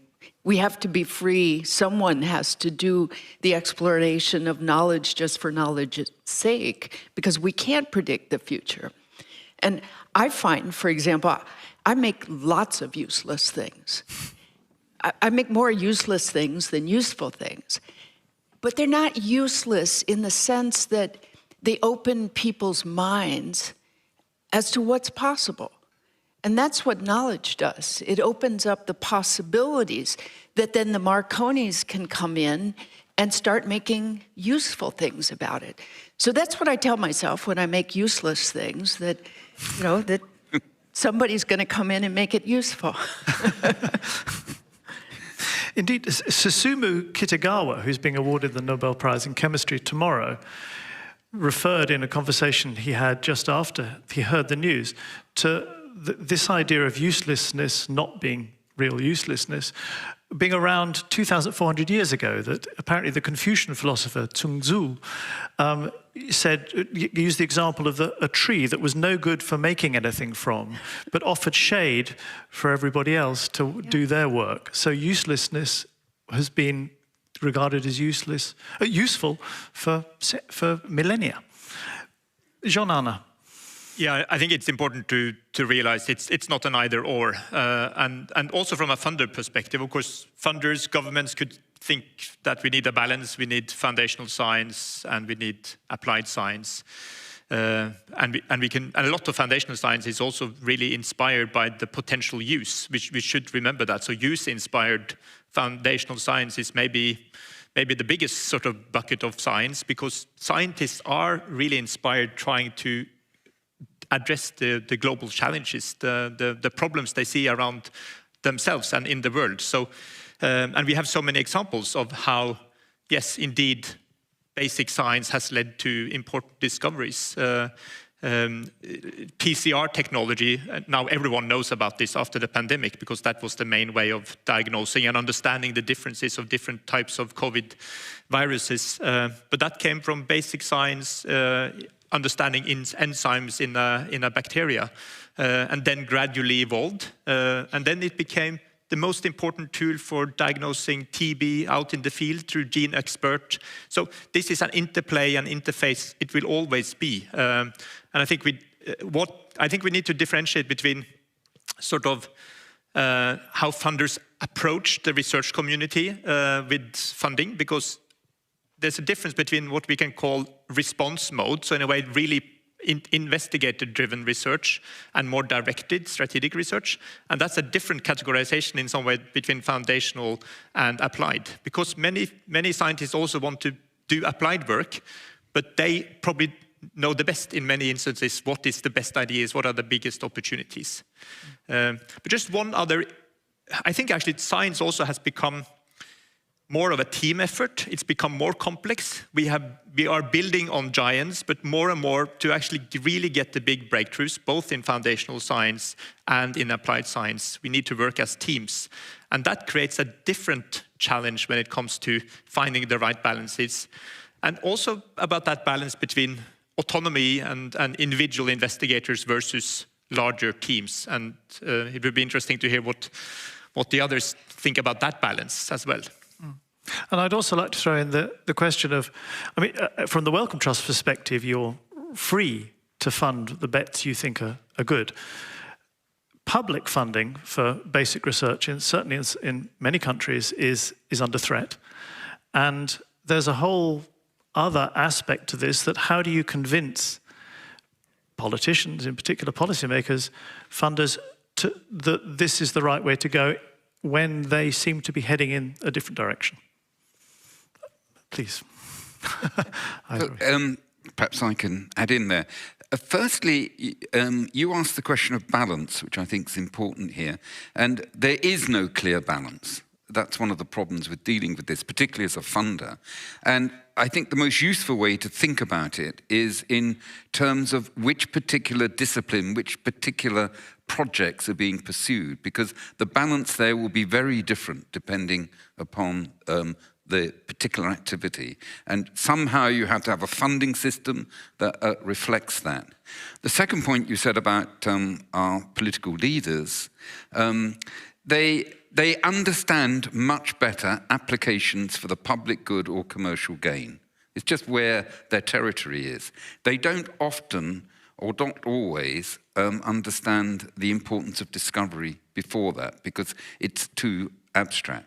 But if we make friends with the politicians, if we talk to them and don't simply always ask them for money and only talk to them when we want money, then we have an ability to explain the complexities of this, which isn't, frankly, so straightforward to somebody who's not totally engaged in it. So it's no surprise that it is quite difficult. I'm wondering, what do you think the role is of supporting people rather than projects when it comes to basic research? Because we can't predict what will be important 30 years from now based on basic science. I love fellowships that support young people and give them freedom to explore what might seem to be crazy ideas, but then allow those seeds to grow. What's your thought there, Paul? Well, what I would say that in my experience, I mean, it's not always the case. Those who are good at discovering things are not often that good at applying them. I know some are, as John Arne said, but it is a different skill set and it's a different motivation. So I think we have to bear that in mind, and we have to have a training, if you like, that's appropriate for both those different sorts of agendas. As an engineer, you'll always be thinking of application. It's where you come from.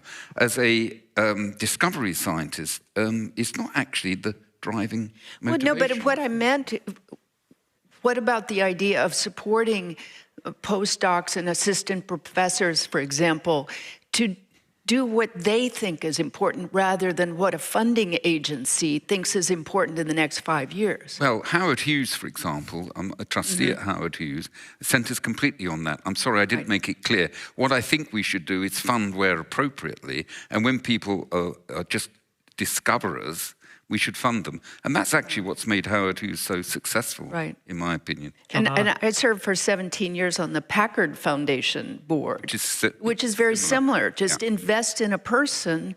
Well, I mean, that can't be a total cockamamie idea, right? But the more out there, the more interesting it is. And of course, there's high risk to that, but if you identify people who are very capable. What do you think about that, John? Oh, and we definitely do that as a part of our portfolio of approaches. So we invest in early career researchers and career development awards, and both of them can be up to 8 years long. And really, it's really the ideas of the investigator that are driving that, and they are free to choose. But those are serious proposals. I've seen them. Yeah, sure. I'm talking about non-serious proposals. 2 or 3 pages of, I have a dream that we could do this, and here are the tools I would use. How did you choose? Because you need to identify. So unfortunately, and I think that's common across most funders, is that now the award rates are dropping because applications are increasing and funds are limited. So we have award rates now down to 10-15% and even below on some of our calls. So it means you need selection. And if you don't, so how do you identify those talents? Letters we can of randomize as we do in science. But letters of recommendation. Well, that could be.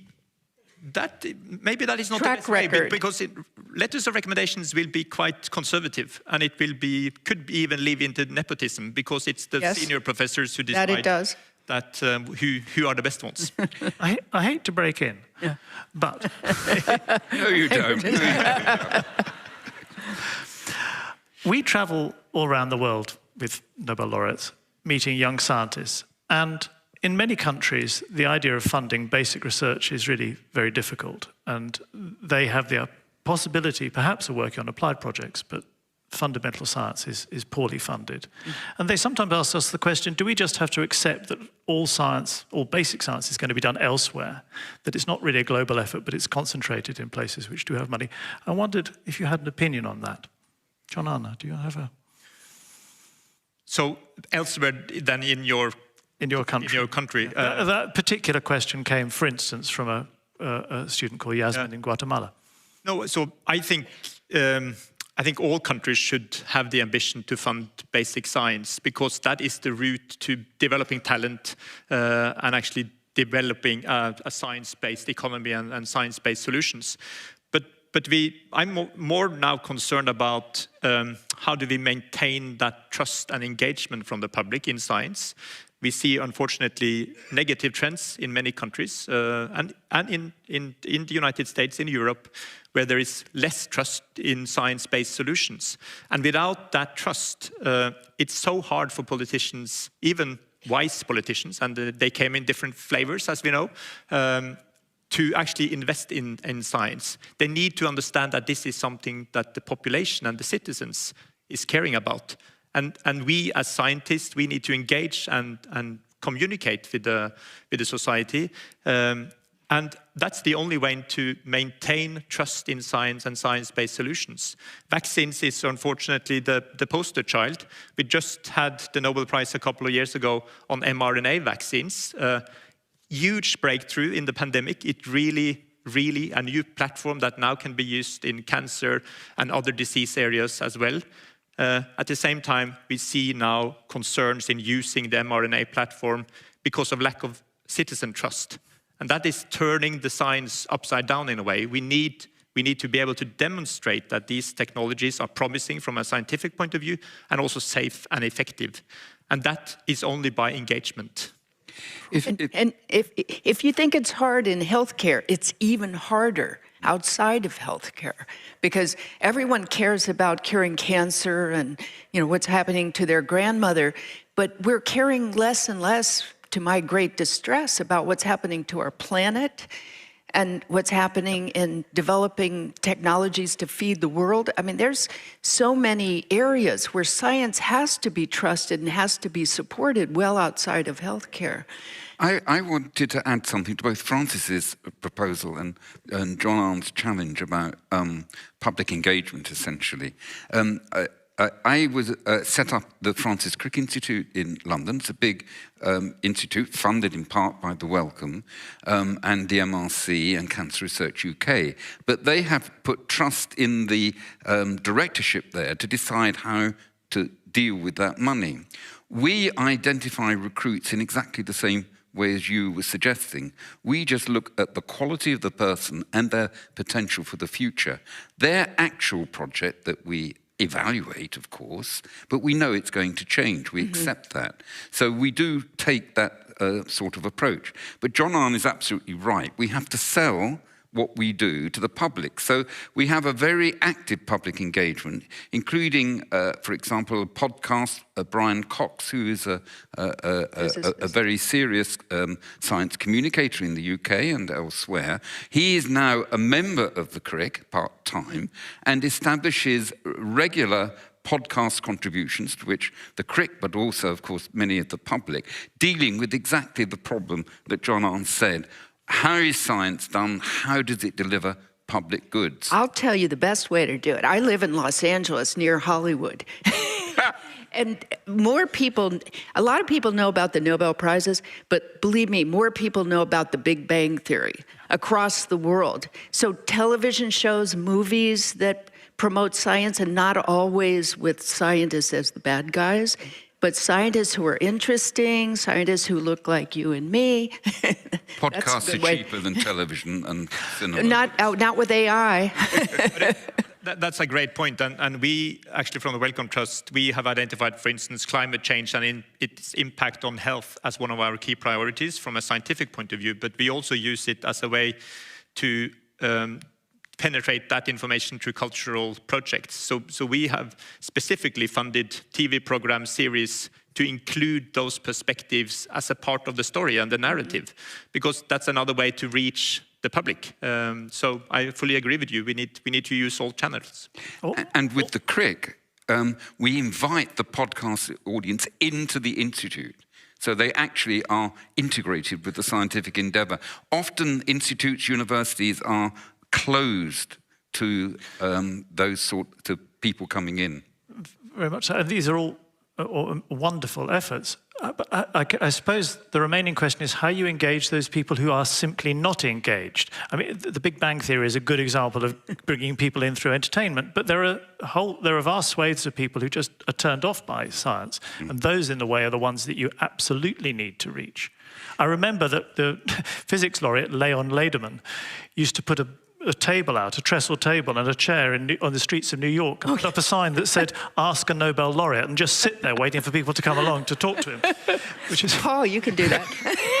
Well, we do have actually an exhibition centre where we put scientists down there and the public can come and ask them. So it is similar. But it's crossing that divide, yeah. In this question, we mustn't despair about engaging the public. I think we are in danger of somehow getting so concerned about it, particularly what's happening in the US, of course, the great leader of science, and now under real attack. But we mustn't despair, because we will prevail, because it is so sensible what we're trying to do with science. It's a nice message, John Anna.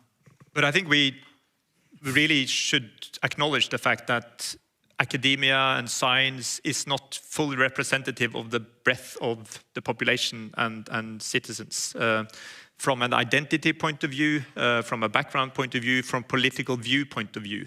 So that's really serious for us to understand. When we talk about engagement with the public, we cannot only engage in general. We actually need to, in particular, try to engage those groups that are furthest away from academia and science. And I think that is not only in science, but this is true a lot of different sort of established institutions in society. We have a gap that is leading to the politics we see internationally. But I hope that we don't make the mistake of thinking that applications are the only way to engage, right? Because just the beauty of the world, the beauty of the universe. I find that 10% of the population, and it doesn't matter, taxi drivers to construction workers, wonder, where do we come from? And those kinds of questions are such human questions that engaging, you can engage if you share that wonder as well, and the wonder of the biological world. And absolutely. That's a very nice point to end on, that everybody is an advocate for science just by sharing the wonder. Thank you very, very much indeed, all three of you. Thank you. Thank you.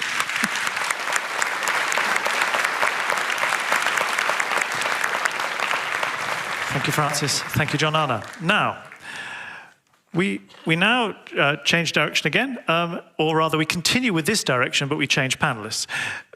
We were going to have at this dialogue the Nobel laureate Emmanuelle Charpentier, but very sadly she has flu and so she couldn't come to join us from Berlin. She was scheduled to talk to a group of 3 students from Gothenburg University, but since she's not here, they need a different laureate, and the laureate who has stepped in is Paul Nurse. And he's going to extend this conversation with these 3 undergraduates. We have Safira Hassan, Zara Yousefi and Nicholas Johansson. Welcome all of you, and over to you to continue to talk about the value of useless knowledge, please. Good. Well, welcome. Fantastic to see you. I'm sorry we've changed the topic. I could have sort of done 1 minute on CRISPR-Cas, but I was going to struggle with much longer. So I switched it to a continuation of the same topic that we've just been talking about. And I'm going to say a few words at the beginning about what I think the issues are, and then we're going to have a nice conversation. You okay for that? Good. All right. Well, look, when we think of research, it's important to realize that there's different activities. There's a landscape, a sort of ecosystem of research. They share a lot of common values, the pursuit of truth, actually, a reliance on evidence, rational debate. I'm going to say courteous discourse as much as possible as well, all aimed at increasing knowledge and, in some cases, its applications and so on.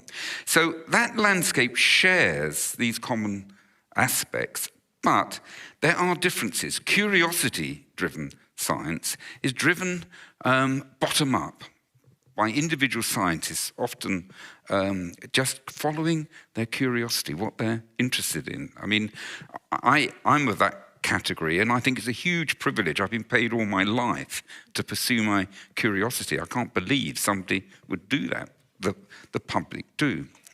But it's important to realize that following your curiosity means that you are trying to work out a problem.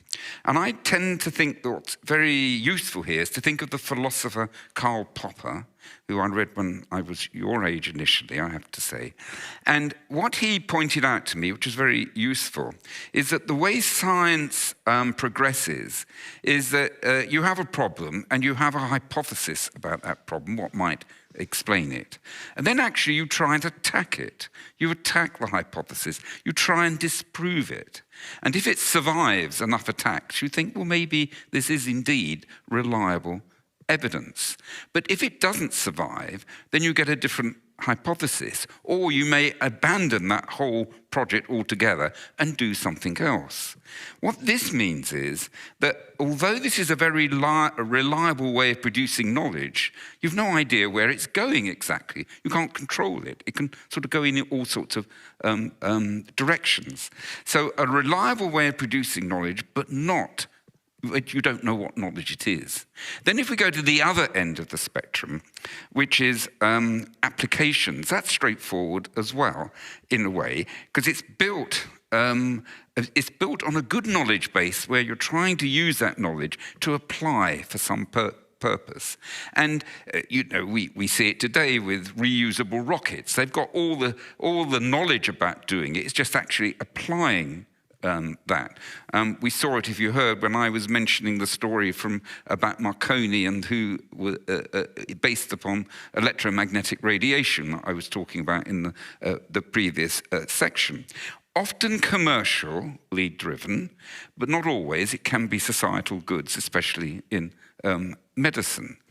And that is very easily understood by politicians, political leaders and funders, because they are achieving certain objectives, and it's built on a good knowledge base. Then there's a third category which sits in the middle. It's called translational research. And really what it is mission-oriented discovery research. What does that mean? What it means is you're still making discoveries, but with an objective in mind, a long-term objective. Now, the danger with it is it's not really so subject to the Karl Popper test, because you're trying to achieve something. And there is a danger you don't correct what you're doing because your motivation is achievement a certain end, whereas the discovery science is trying to understand something and changing, as I've already said, the ideas and hypotheses. So it weakens the Popper approach. And the problem we have there, in my view, is that people go on too long trying to achieve something which is probably non-achievable. So that was my sort of summary of the landscape. Now, you, early on in your careers, what do you think of that? Where are you located with it? I mean, what would be your response? And I'm going to start with you. Well, I think that where I'm at right now is probably looking at either the base that you were talking about. Yep. Because it feels easier to sort of like maybe figure out an hypothesis and then work towards that. But I also see that it could be a lot more interesting to go on the translational research, since, I mean, if you find a very interesting topic to research and you want to apply that in the clinical day, sort of, that could also be something that I would find meaningful as a student, at least, because that's usually where I'm at every day when I'm studying or have clinical rotations, etc. And I want to make the well, sort of every patient better, you know.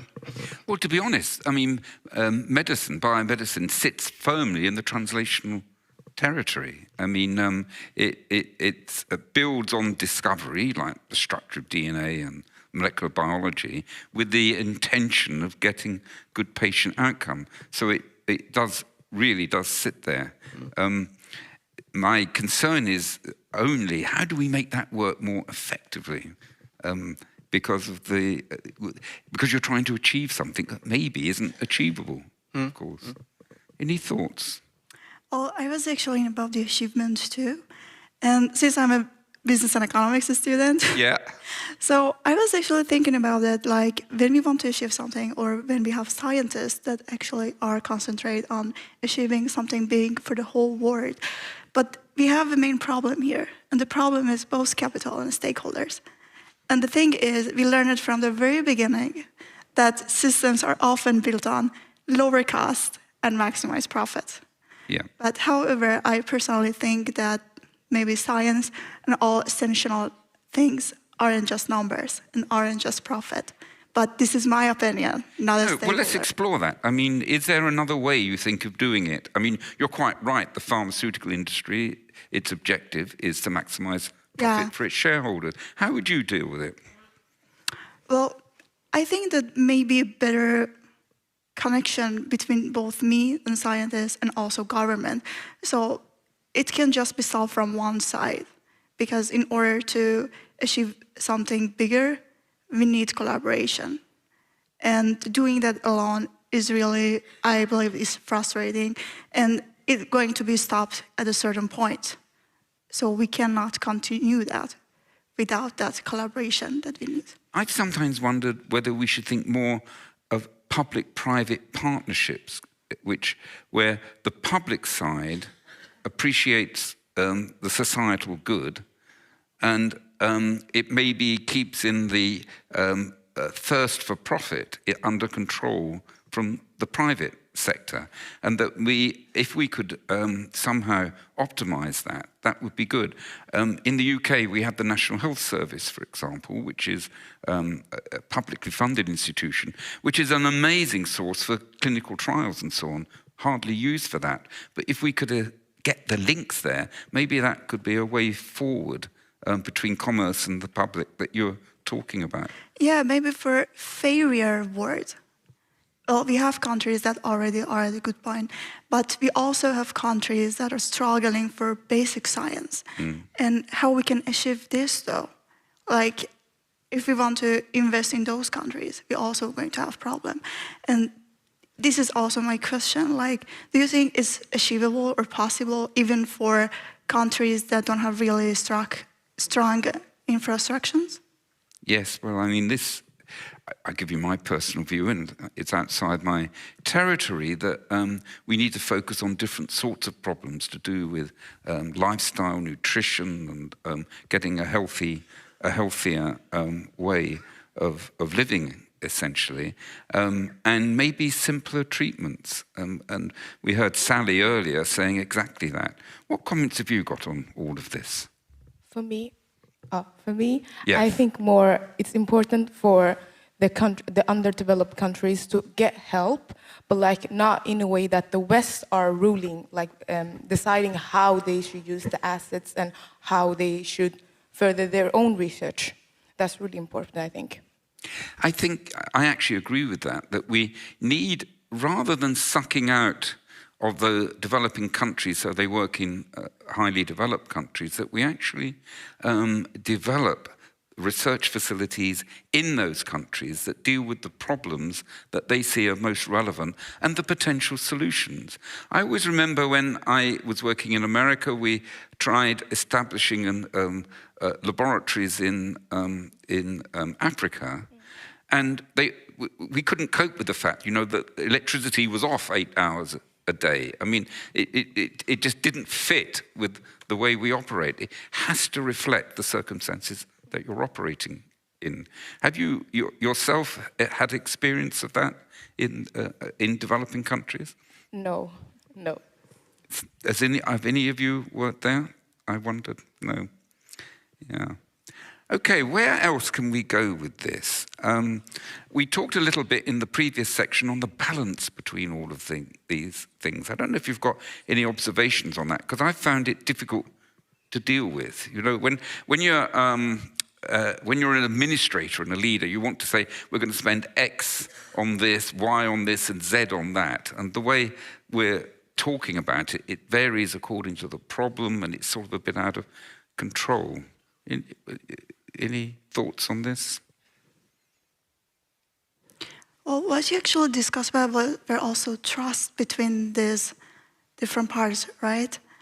And I think that it's really important in order to put scientific benefits into practice.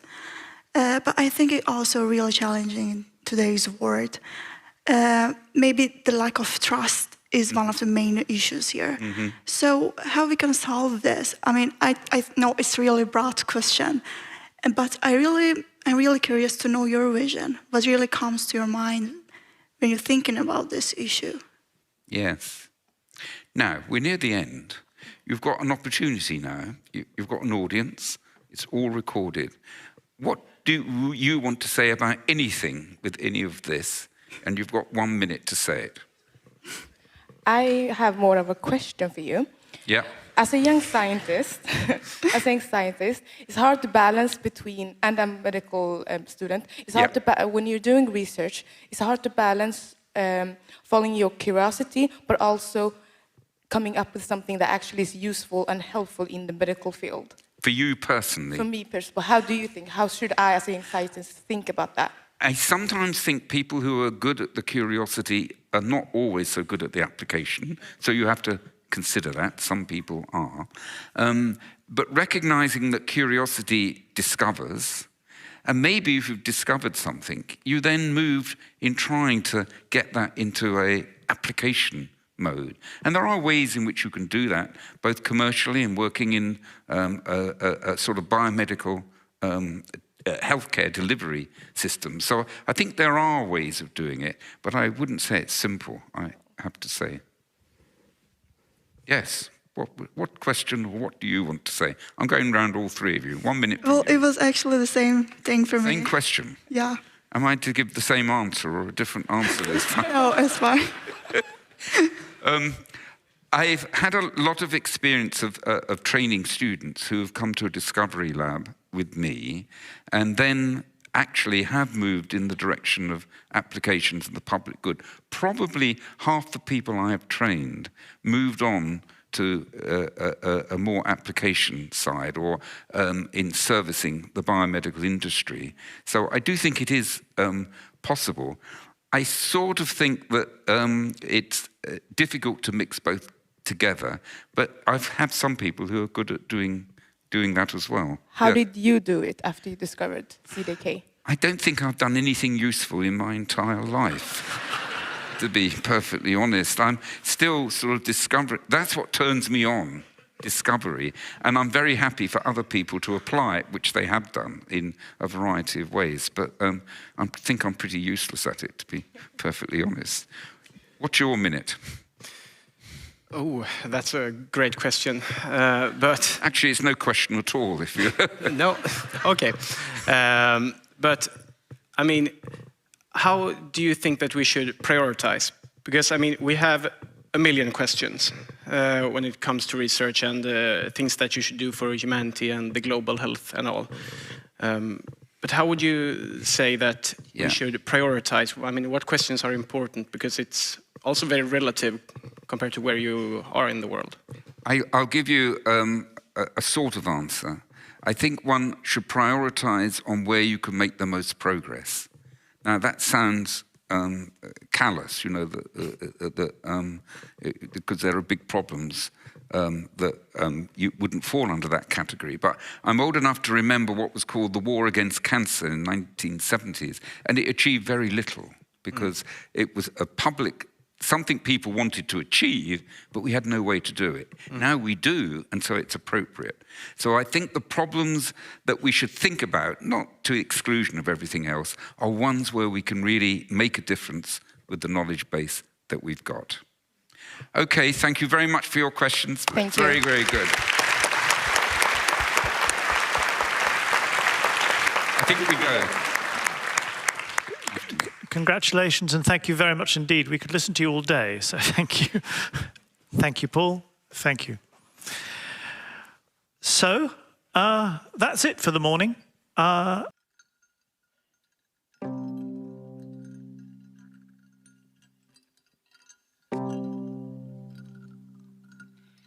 I trädgården gömmer jag mig för de vuxna. Blickar andas räknar och drömmer om smaragder, syrener, äppelträd och gömslen. Väntar, blöder, mjölkar, luktar, spyr. Genom portalen du mot mitt bröst. Stormen sjunger, hjärtat slår.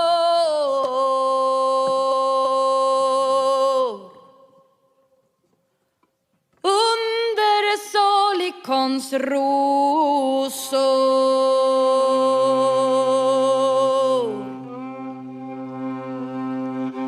smyger mig in i mödrarnas lund.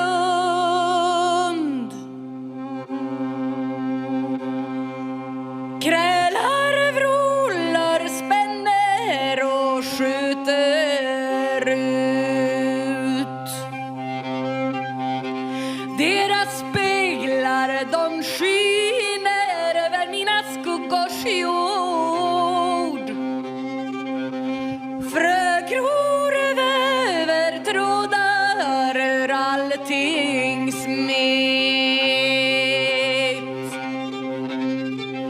Genom portalen du mot mitt bröst. Stormen sjunger, hjärtat slår. Undersalig konserosor.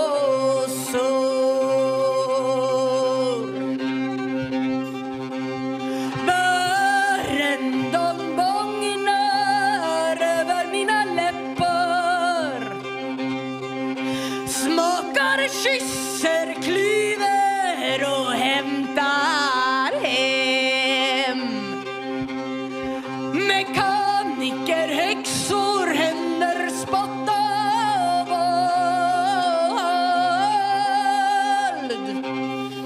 En välkänd sång i tanekrans.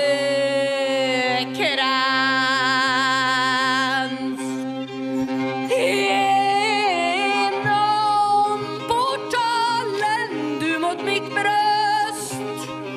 Stormen sjunger, hjärtat slår.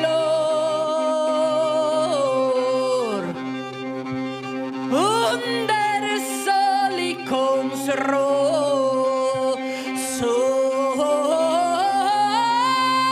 Jadala. Siriria.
So we're back. Thank you very much indeed for rejoining us. And for this first topic of the afternoon, we're going to focus on the theme of the promise of AI for improving healthcare. It was something that was talked about a little bit in the morning, but now, to consider it in more detail, we have 4 participants. One you've met before, Paul Nurse, and 3 new people. Maja Fjestad was, of course, the Secretary of State for Health for Sweden between 2018 and 2022. Recently, she spent 2 years working for the AI Office of the European Commission, and she's now Senior Advisor to the President of Karolinska Institutet. Along with her, we have, I have to think for a second, we have Alison Holmes, who is Professor of Infectious Disease at Imperial College, London, and also at the University of Liverpool, and she is the inaugural director of the Fleming Initiative, a new initiative based in London to combat antimicrobial resistance. And to moderate that discussion, we have my colleague Owen Gaffney, who is Chief Impact Officer of Nobel Prize Outreach. Please welcome them all. Thank you.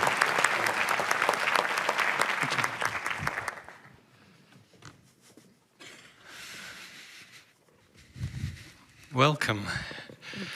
Welcome, everyone. After lunch, now we're going to go straight in, as Adam said, into AI. And last year, the Nobel Prize in Physics and the Nobel Prize in Chemistry was awarded to AI achievements. And the chemistry prize was an incredible achievement, looking at protein folding and solving the challenge of protein folding, and given to Demis Hassabis and John Jumper at Google DeepMind for their contribution to this work.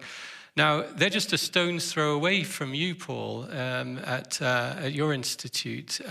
But tell us, why was that such a watershed moment?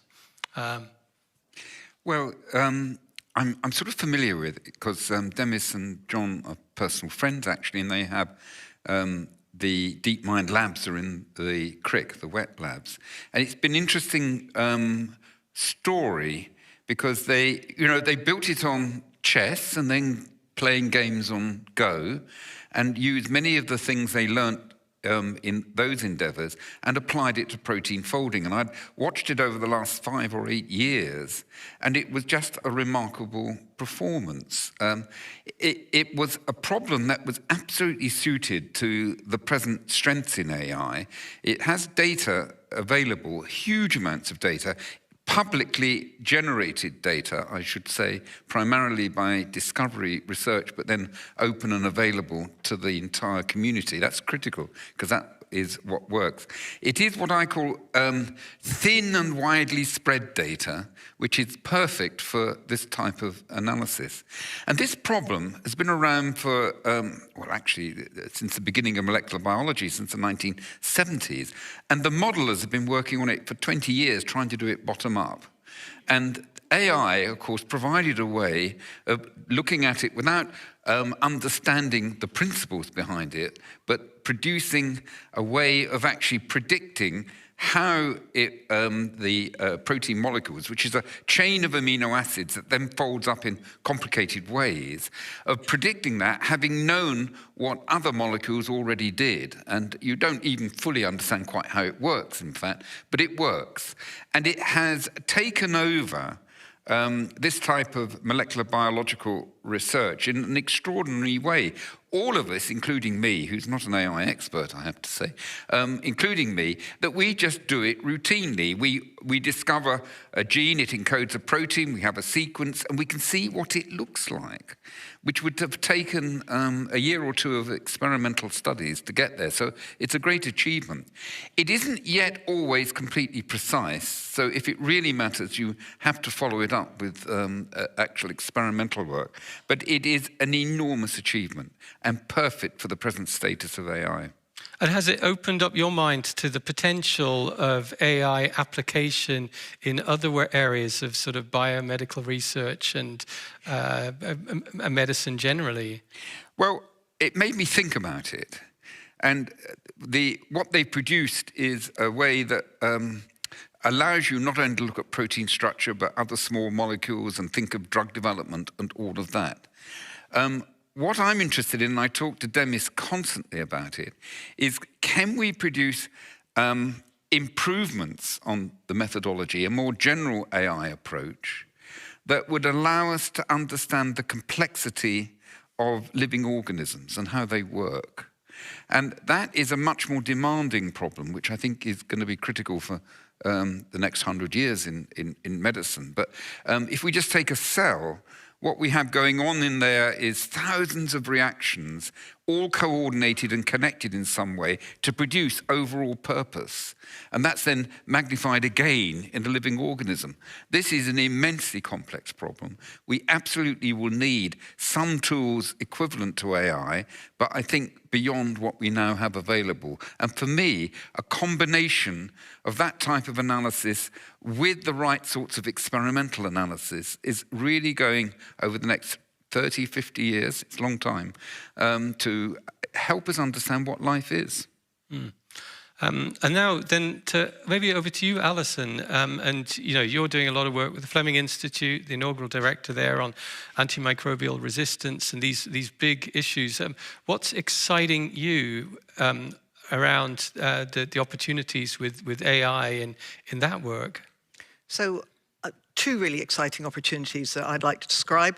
One is around the application of AI, but before I get to that, I just want to say the multidisciplinary working is also absolutely critical. So to embed fellowships, however they're funded, whether they're Google DeepMind fellows or whether they're research fellows from other programs, to actually embed them with clinicians, epidemiologists, bioengineers, chemists, clinical trialists, etc. It's just a joy to see, so that people are working from the very beginning, informing each other and understanding the potential of this, from the most basic research to the kind of policy level type of work.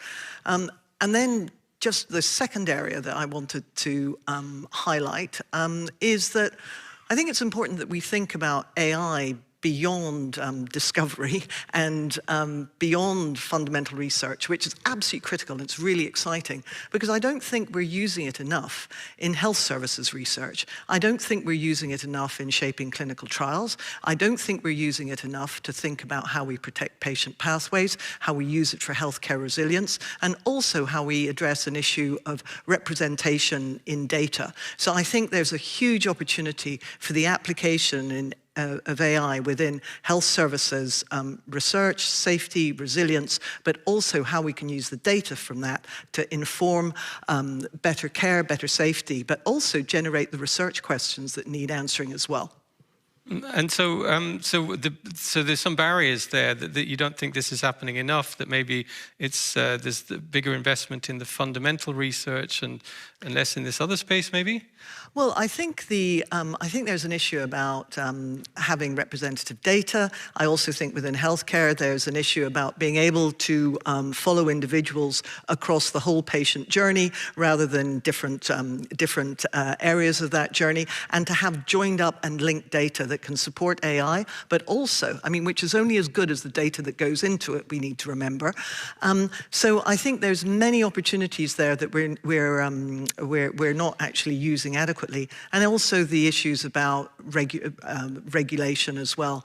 But there's such an opportunity for bringing in, for instance, diagnostics and decentralized diagnostics and the data that we can get from that can cover the whole kind of patient journey, and think about how we can use it to ensure that we have good healthcare that actually protects patients rather than amplifies infection or is a reservoir for infection as well. And I mean, I'm talking about this from the perspective of infectious diseases, but actually integrating data from diagnostics across the lifespan and patient journey is also critically important for all sorts of non-communicable diseases as well. And also it will inform, as I say, opportunities in clinical trials, targeted interventions, and policy. And this is already happening. I think during COVID, there was some examples of AI being used. Yes, that was really interesting. And again, this was a AI PhD working with us who did work linking diagnostic data with geospatial and patient movements, so that you can, you could identify where the maximum nodes of transmission of COVID were. And bearing in mind that 1 in 5 patients that went through healthcare acquired COVID from within healthcare, then came in with it, that type of data is really critical. And we need to be able to use that in real time. And Maya, maybe I'll come to you then on, so as Adam said, you're State Secretary for Health here, but you are also an expert on AI policy and governance, and a lot of your research has been on that, and you've just recently moved back to Stockholm, or to Sweden from the EU, where you were in the AI office, and you published a book on AI and power, AI and the power over decisions. We want to talk a little bit about the governance issues around AI, and particularly relevant to the sort of medical professions and some of these issues. What do you see as some of the big challenges on governance? I think it's nice that we're starting this AI and creativity, and I also think it's interesting. In the 1990s, if you were in a panel and wanted to say you're a feminist, you always had to start by saying, but I love men. And nowadays, if you're in a panel on AI, you always have to start by saying, I love technology. And I do love technology. But I think it's interesting when we use AI as public actors. And I think that's something different, actually, than using AI as a tool for creativity. I think very many of us use AI just to, pose a question or to play with something Sometimes that results in groundbreaking research, sometimes that just results in a less boring dinner speech. But when public actors use AI, they use the power that we delegated to them as a part of our democracy.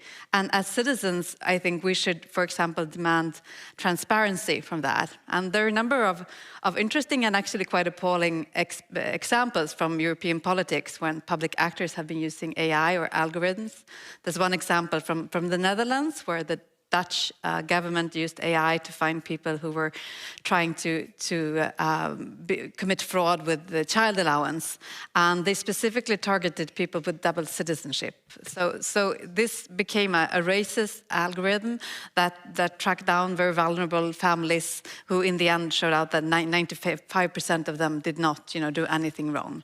So there's problems, I think, or there should be a demand of transparency when we hand over power to algorithms as a part of our democratic system.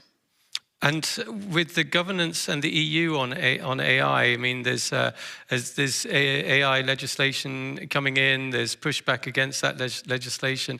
But how does it, are there risks that it will slow down the innovation, or are these essential safeguards? You have in other places, the US and China, very little regulation in these areas. Well, personally, I'm often annoyed by this narrative that innovation and regulation stands against each other.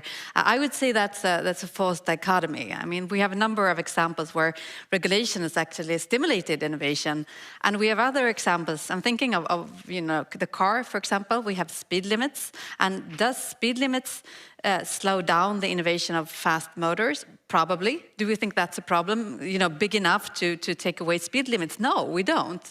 So I think that's a concerning narrative, actually. And I do think that narrative is also being pushed for political reasons.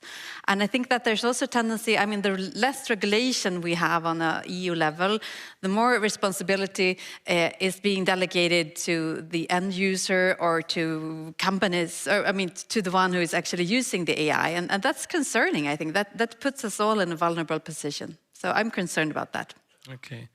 Now, Paul, how are you using AI on a day-to-day basis, and how's all that going?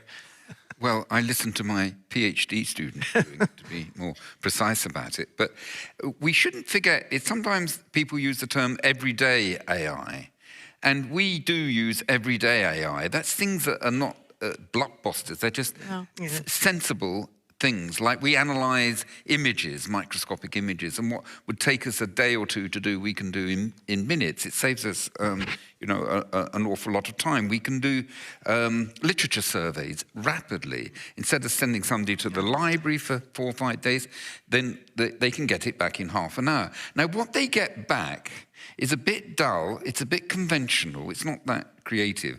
It sort of reads like it's been written by a robot, but of course it has been written by a robot, basically, so it's bound to read like that. But we shouldn't sneer at it for that reason. I mean, it gives you a foundation upon which it can work. I emphasize these things because actually it does actually help us. We see, of course, an immense amount of hype in the markets about it, and that's almost certainly going to collapse because there's almost no actual real applications coming from much of that investment. For discovery research, we've got a new tool that allows us to do rather dull things much more effectively. And so people are going to be able to spend more time thinking about it as long as they don't lose the capacity to think. And why I'm emphasizing that is, treat AI as providing a tool to give you the information. Do not think that is the answer. Use that information to actually come to more creative outcomes. So I'm in favor of it, but let's not think it's the solution to the problem. It is a mechanism to get towards a solution. Okay, and then, indeed. Yes, hopefully it won't stop us thinking. This is the key thing. And Alison, on this, let's go back to AMR, and you're quite interested very interested in surveillance and these kinds of issues around detection and spread of disease. And you see a lot of potential with AI in that area. Yes, indeed. But you know, I'm just thinking about everyday AI and also AI that can be generated from big pieces of data, which would be really good for public health and policy. But I want to think about everyday AI for people who prescribe drugs, for instance, and are wanting algorithms to support them in the optimal therapy for that individual. So personalized medicine, but also thinking about individual dosages and polypharmacy and everything. But if your data is based on you looking at, you know, a formulary somewhere, and if that data actually doesn't include you because you happen to be pregnant and you're not a fit Dutch bloke in his 30s somewhere, but you're actually a baby or you're pregnant or you're a bit obese or whatever, you know, there is no algorithm or decision support tool that includes that data because the numbers are not there. So we really, really need to think about representation in data and how we can use some of this in a kind of global data resource to inform what we're doing, but of course with the appropriate governance and regulatory frameworks around that. But that enables us to have it as a kind of everyday tool if you are responsible for prescribing or thinking about prescribing policy. But we need that representation so that the decision support and the advice about how to prescribe and personalize and tailor therapy, we need that there. Okay, and then Samaya, then do you see this as a governance issue as well then, on that biases in the data, how we use it in a way that minimizes those biases and how we can direct the medical research community in that way. And these sorts of issues around data protection, that, you know, is this balance between data protection and data access. How do you see the governance issue around that? I think it's a multiple issue really, and I think you put it very well, Alison, that sort of the data that goes in is definitely part of both the solution and the problem. And I'm thinking about when to use AI and also not to use AI, which I think is connected to that. Policy researchers sometimes speak about question zero, and that is, should we use AI to solve this problem? And sometimes the answer is yes, and sometimes it's no. But there's also a risk of not using technology, and I think you're pointing to that, Alison. And for example, in the 1950s, we were bad at detecting heart attack in women. You remember? Because all research on heart failure had been done on men. And I think we risk doing that all over again when we collect data from very special populations. And if we don't use AI in public healthcare, for example, it will for sure be used in private healthcare. And then all the data collected will be from a very particular part of the population, which will make AI-based medicine bad for the majority of the population. So there's a lot of build-up in this that can be both dangerous and difficult. Mm-hmm.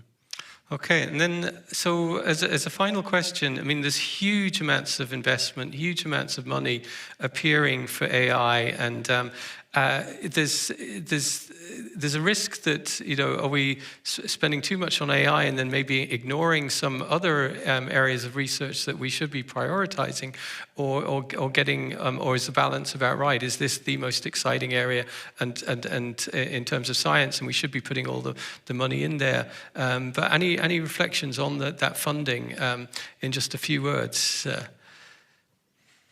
Well, I said something briefly about it. There is a lot of hype out there that we just have to admit. But and so we have to be careful of that. Why I actually agree with the comments, particularly you made, that to get progress, we have to get strong connections between the AI experts and the experts who are doing the things that it's supposed to help. If we divorce these two, it just won't be productive. And that requires effort. And if we get that together, instead of just trying to see whether we can make trillions of dollars on something that is being sold in an investment way, I'm getting tired of that, to be quite honest. I'm getting tired on boards of people telling me that AI is the next revolution, and I know enough about AI to know I don't know enough, and they know nothing at all. It just is very, very irritating. But getting those who are trying to solve the problems, working closely and interactively with those who can apply the AI expertise, I think is the real way forward. Completely agree. Yes, well put. Then on that note, ladies and gentlemen, a big round of applause for our panel.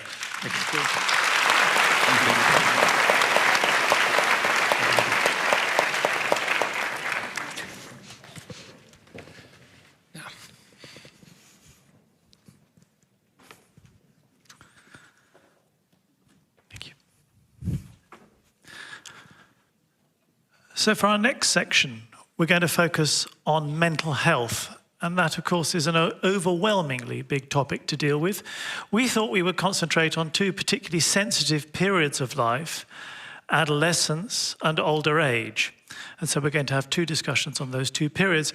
But we asked our social media audience, by way of a prelude to this, to send us pictures of things they did for their own mental health. And a small selection of those many pictures we received are shown on the screens behind me. Personally, so you will all, I guess, gravitate towards particular pictures and find that they represent your view of things.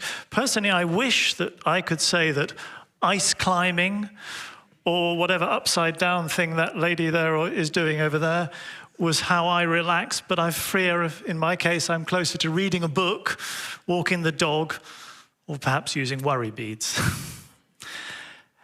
They're beautiful pictures. Thank you so much to everybody for sending them in. For our discussion on adolescent mental health, I'm pleased to welcome Anja Housink, who is a professor at the VU University of Amsterdam, but sensibly, you might say, she's moving to Gothenburg in February to become the Queen Sylvia Professor at Gothenburg University. And she will be in conversation with Mariam Kleisen from Karolinska Institutet, who you've already met. So please welcome them.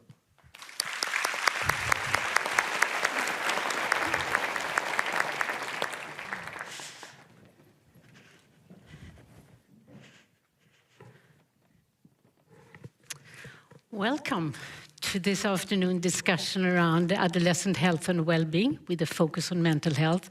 It's really great, Anja, to be with you here in your new role as the Queen Sylvia Professor of Adolescent Health and Well-being with a focus on mental health. And we will try to argue why a focus on adolescent mental health. And linking to this morning's economic session, it's clearly a great investment case. If you invest in young people, you get a triple dividend. You invest in their time now, their well-being now, the consequences for later in life and for the next generation. And my first question to you, Anja, is really around affordability. Can we afford not to invest in adolescent health and well-being and mental health specifically? What are the consequences, not the economic, but the consequences to the trend that we see today in adolescent health, from anxiety, depression, self-harm, and those things? What's going to happen if we don't invest more? Yeah, so I don't think it's a good idea not to invest because of the rise that we see in these mental health problems, particularly, as you mentioned, anxiety, depression, and in Sweden also self-harm and suicidal ideation. And these are serious concerns, of course, serious problems. And so the World Health Organization estimates that 1 out of every 7 adolescents actually is affected by mental health problems. And they often go unrecognized and untreated. So there is clearly a need to do something about it. So as you said, these mental health problems can affect their direct lives, school attendance, academic achievement, but also the future perspective in the labor market, also coming with economic cost, one can say. And they can even have long-term physical health consequences. And then when you think of our adolescents today, they may become parents of the next generation in the future. And if they're struggling with mental health problems themselves, you can think of an increased risk of transmission of these problems, these mental health issues, across generations. So the consequences extend beyond the individual. It can affect society at large. So I think it's really important that we focus on that. And so the adolescent period is actually the period where you see the onset of these problems occurring. So they emerge at this age period. And that's why we often regard it as a window of vulnerability. but you can, or perhaps you should, regard it as a window of opportunity, because if you intervene in time, you can prevent a development of problems and escalation of problems later on. Now, Andrea, you have studied a lot of the stress factors that influence the health and well-being, and particularly the mental health. And it would be interesting to hear from you, what are some of those stress factors that young people define as most important and that we can do something about? Yeah, so first let me explain that the adolescent period is also a period of increased sensitivity, vulnerability to stress. So we see higher stress responses to similar kind of stressful situations in adolescence, so higher elevated heart rate or levels of cortisol or stress hormone when you compare adolescents to children or adults. So that makes them sensitive and vulnerable to stress. So if we want to target mental health problems or promote mental health, then we should focus on stress as well, because it can be regarded as a fundamental underlying mechanism that can trigger the onset of mental health problems. And so when it comes to these stresses that are often mentioned by adolescents themselves, these are in the area of like feeling academic pressure, and social challenges. So they want to fit in their peer group. They don't want to be rejected or neglected or even bullied, because that causes them stress. And family conflicts. So these are the top three stresses that are often mentioned. And adults sometimes think that these more large-scale environmental factors or things going on in the world, like climate change, war around the world, but perhaps also economic uncertainties for the future, that they are of much concern for our youth. But I think it's important to distinguish also in the different age group in adolescence, because you see that the younger group, say up to 15 or sometimes even 16 on average, they tend to focus more on the immediate concerns, so their schoolwork and a peer group, rather than worry about so much the future distant challenges. So when they grow older and into adulthood, you see that they become more aware of these future environmental stuff. Yeah. As you well know, and I think everybody here, is that the debate around social media and the role that social media plays, and there are of course differences between the kids and their parents, but also between scientists and policymakers. And it would be interesting to hear from you, because you sort of have to balance the what should I say, the divide, the technical divide that exists where young people don't have access, a large part of the world, to social media, and then the fact that we need to protect young people from the harms of social media. So what does the evidence tell us? Yeah, so it's an interesting topic. Of course, social media has become extremely popular among youth, and all these new digital technologies, they also provide them with many opportunities for personal development, enjoyable social interactions and entertainment, easy access to information. And also for minority or vulnerable group, it is also a way of easy access to peers with the shared experience. So it can really empower youth, I think, these social medias. And there was an inquiry online by the Nobel Prize organization, and they asked people what they found useful or helpful about the social media. And so these are some responses from those younger than 18. So indeed, they looked for information online, but it also helped them with their education, like providing study tips or explanatory videos about some courses that they're taking. But they also mentioned things like self-expression and staying connected with friends, not only in the direct area, but also around the globe. And sharing events. So they come up with a lot of beneficial aspects of social media. But of course, there's potential risk. And so it can have to do with being exposed to cyberbullying or harmful and violent content. And excessive use can actually lead to problematic use. So as part of a large European consortium, Bootstrap, we looked at problematic usage of the internet of over 1,800 adolescents, 12 to 16 years old, and they just collected the first data wave. There's very preliminary findings. So we found that 40% of these youth were considered at risk to develop problems with the internet. And girls were mostly overrepresented, and it's mostly about social media use. And so they were asked questions about things like being unable to stop, or feeling sleep deprived, or failing to meet obligations such as doing schoolwork. So yes, this is of course risky, but we have to think what makes it risky.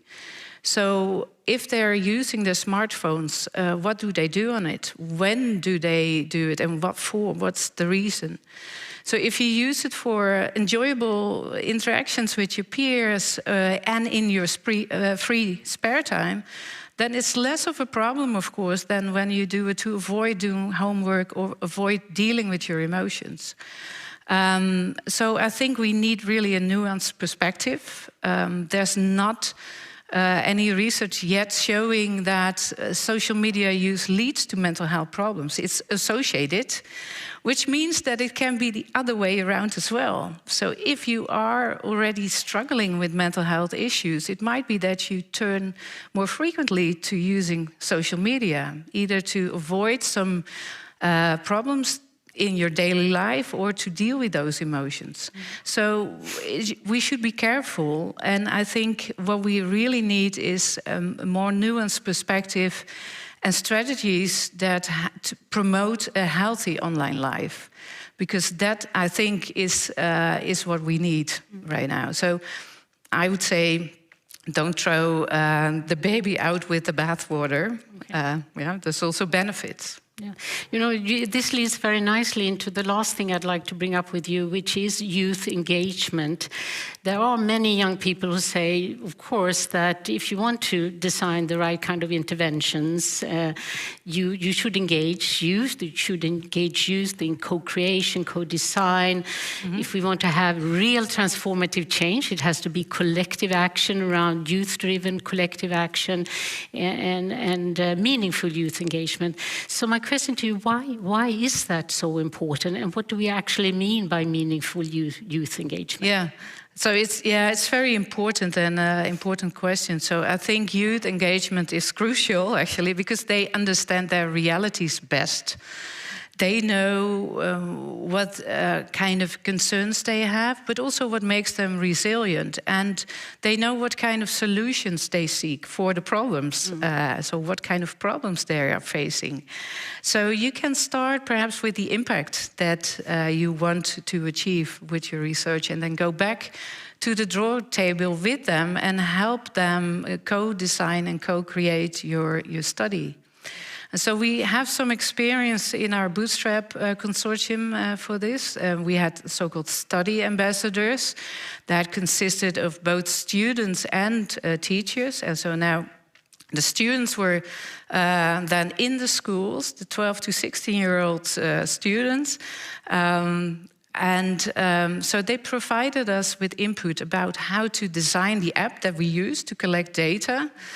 And so they came up with an appealing narrative that that really helped the students to fill out the questionnaires several times. And we have with some challenges and rewards that was attractive to them. So we learned from that. And they also told us if we want to communicate with them, with this particular age group, avoid email because they rarely use it. So that's really important message, I think. So I think sometimes adults think that, or we think that we speak the same language. but that might not always be the case. And we need these youth to translate the language to us. So if you really want to make impact with policies, with research, with interventions, with programs, we need to work with them, make a collaborative approach to make something attractive, appealing, and impactful for them. So it's really nothing about us without us. Yeah. That's a very nice note to leave on, nothing about us without us. So thank you so much, Anja, for this discussion. Thank you. Thanks.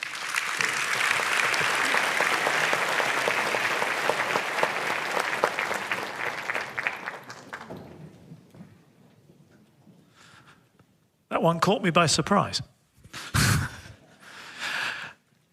So we now move on to the challenge of dementia. Its diagnosis, its treatment, and the question of whether by your lifestyle you can do anything to alter the course of dementia. This conversation will be moderated by Julian Zierath from KI, who you met this morning, and she'll be talking to two people, Henrik Zetterberg from Gothenburg, a professor here at the University of Gothenburg, and also a professor at UCL in London, and the University of Wisconsin at Madison. And Barbara Bendlin, also a professor at the University of Wisconsin at Madison. And if they would like to join me on stage, an added dynamic to this conversation is that Barbara and Henrik are partners, both in research and in life. So whether that makes them more likely or less likely to agree with each other, we will find out. We'll see. We'll see. All right, welcome. I don't have to introduce the two of you, you know each other well.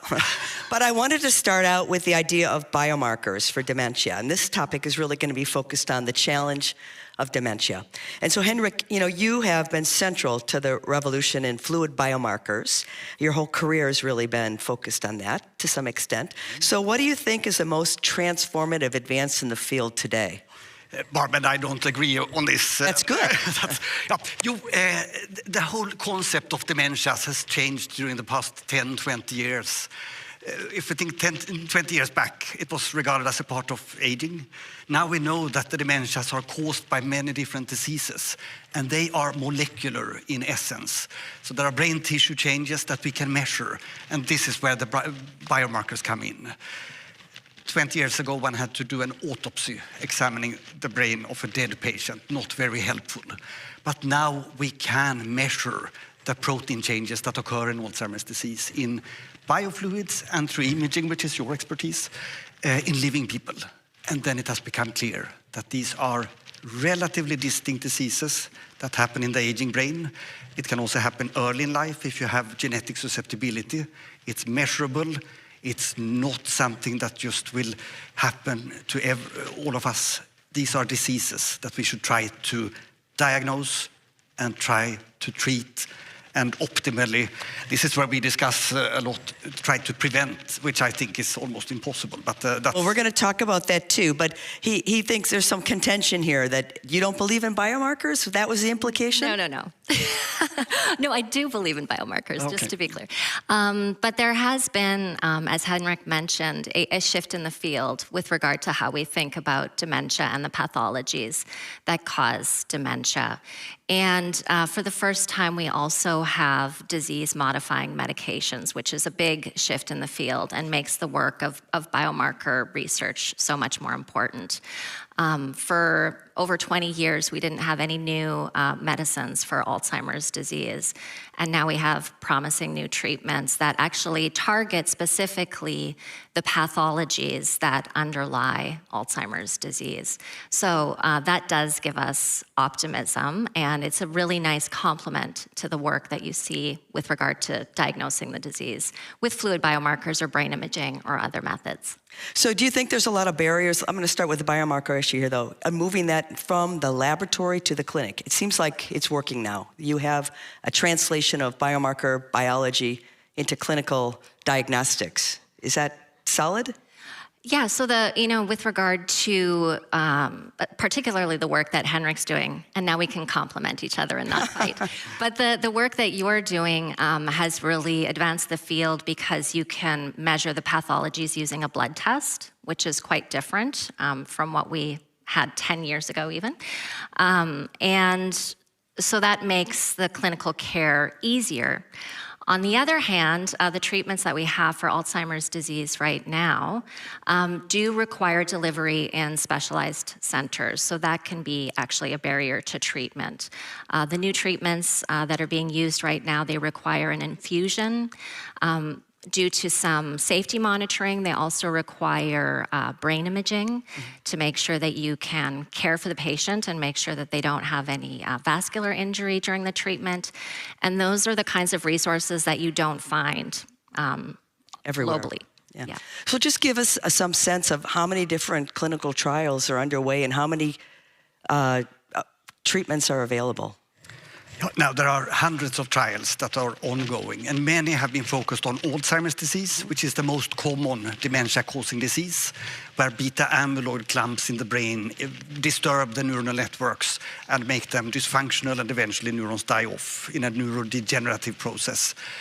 And that's where we have seen the big progress lately. In the Alzheimer's field. In the Alzheimer's field.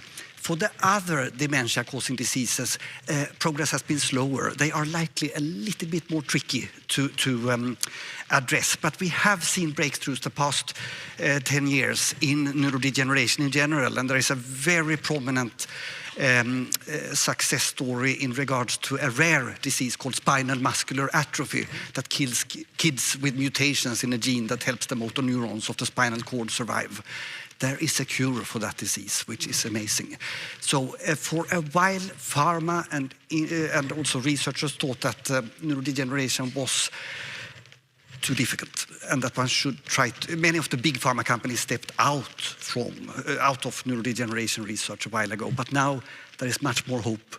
We've seen it in spinal muscular atrophy. We have also seen a couple of new interesting treatments against ALS, which is a terrible disease, where you also seem to be able to modify the disease onset by having a molecularly targeted drug. But is that partly because the disease classification is more clear in these cases you've given now? It is partly improved diagnostics so that we measure the underlying pathology.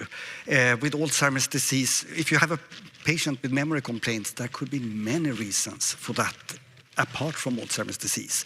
And when using these biomarkers, one has to do a complete medical evaluation, which any doctor should be able to do, to examine bodily functions, thyroid hormone levels, calcium, of course type 2 diabetes, also look into psychiatry with depression, and then you address the neurodegenerative aspects with imaging and biomarkers. Well, I wanted to ask Barb, what gives you hope in terms of the treatment, the trials, and also the options? So I think, again, where we have optimism is that it has been so many years since we have had new treatments for Alzheimer's disease. So having new treatments has now brought fresh momentum to the field. Pharmacy is interested in developing treatments. We've had some successes, and it's really moving towards probably we're going to have more treatments that work better, that have better safety profiles, and with that momentum, it's going to become possible, I think, to cure dementia. Right now, the treatments aren't curative. They really are lifelong therapies. Yeah. Is that correct? What we see. And also the treatments are not, I mean, to some extent, I can't help but thinking they are a little bit of miracle drugs because they are very effective at removing the amyloid from the brain. And most of us think that amyloid is really important. But the clinical benefit has been discussed. So one could say that, okay, these new treatments might slow down the disease by 30%. And then there is inter-individual variation also in responders and non-responders. But as you said, Barb, there are some now tweaks to these anti-amyloid antibodies that will help them to cross the blood-brain barrier more efficiently. And those drugs might turn out to be very useful. But we are very far from health for all in this field. Well, I wanted to move to things like, in that respect, modifiable risk factors, lifestyle. How much can we prevent dementia? Yeah, so genetics most certainly are important. But I think an example that really illustrates how modifiable risk factors come in play is when you think about, for example, genetically identical twins. And there is actually discordance in genetically identical twins who develop dementia. So one twin might develop dementia, and then the other person might not develop it till 3, 5, up to 18 years discordance has been observed. So that tells you that there's something about the exposures over the lifetime perhaps, or lifestyle, which kind of fits into this picture, that are affecting people's risk for developing dementia. Are there clues what these maybe epigenetic factors are, how the lifestyle can influence the genome? Is it diet, smoking? Yeah. Well, there's a really nice kind of term for this, and it's the exposome. So it complements the idea of the genome. The exposome is all of your exposures from in utero until later life. Just to stick on the topic of genetic twins, there was another study that was done in middle-aged men where they evaluated their lifestyle factors at midlife, so smoking, alcohol, physical activity, cardiovascular risk factors. And then those same men had brain imaging 20 years later. And what they saw was among the twins who had less physical activity, more drinking, more smoking, et cetera, that those individuals showed more brain changes, so more shrinkage of the brain, more vascular injury. So we know that there are these relationships between the modifiable risk factors and brain health. And there's now also been some very large clinical trials using multifactorial interventions. So not just one modifiable risk factor, but multiple risk factors. Can we change those in later life? And then what you see is actually maintained and improved cognition. So we also now have some gold standard clinical trial results. I don't believe in this. Well, I want to. I think it's all genes. The brain images don't lie. I want to continue on the topic of. I do want to continue. I'm going to let you unpack that, but just a curiosity question: how reliable are animal models then for studying in the clinical condition here? Because you have to imagine that dementia takes many years to be able to manifest this disease, and sometimes it takes a long time to be able to test your hypothesis. So, can we use animal models in this case, or we're using epidemiological data? So epidemiological data has been very helpful in identifying some of these factors that could potentially be modified. But then, what really has, I think, changed the field now is this idea of doing randomized controlled clinical trials, just like you do with the drugs, but in this sense, prescribing the lifestyle or health behaviors. But he's skeptical. Yeah, it's like this. I have to, of course, that's okay. One has to look at the data. Yeah. And I agree that there seems to be modifiable risk factors. Okay. A little bit. You agree? A little bit. A little bit. Yeah. Okay. So I think that if you have the genetics that tells you that you have, if you look in your family, for example, if you see that people who get old get demented, then there is a big genetic risk for aging in that way.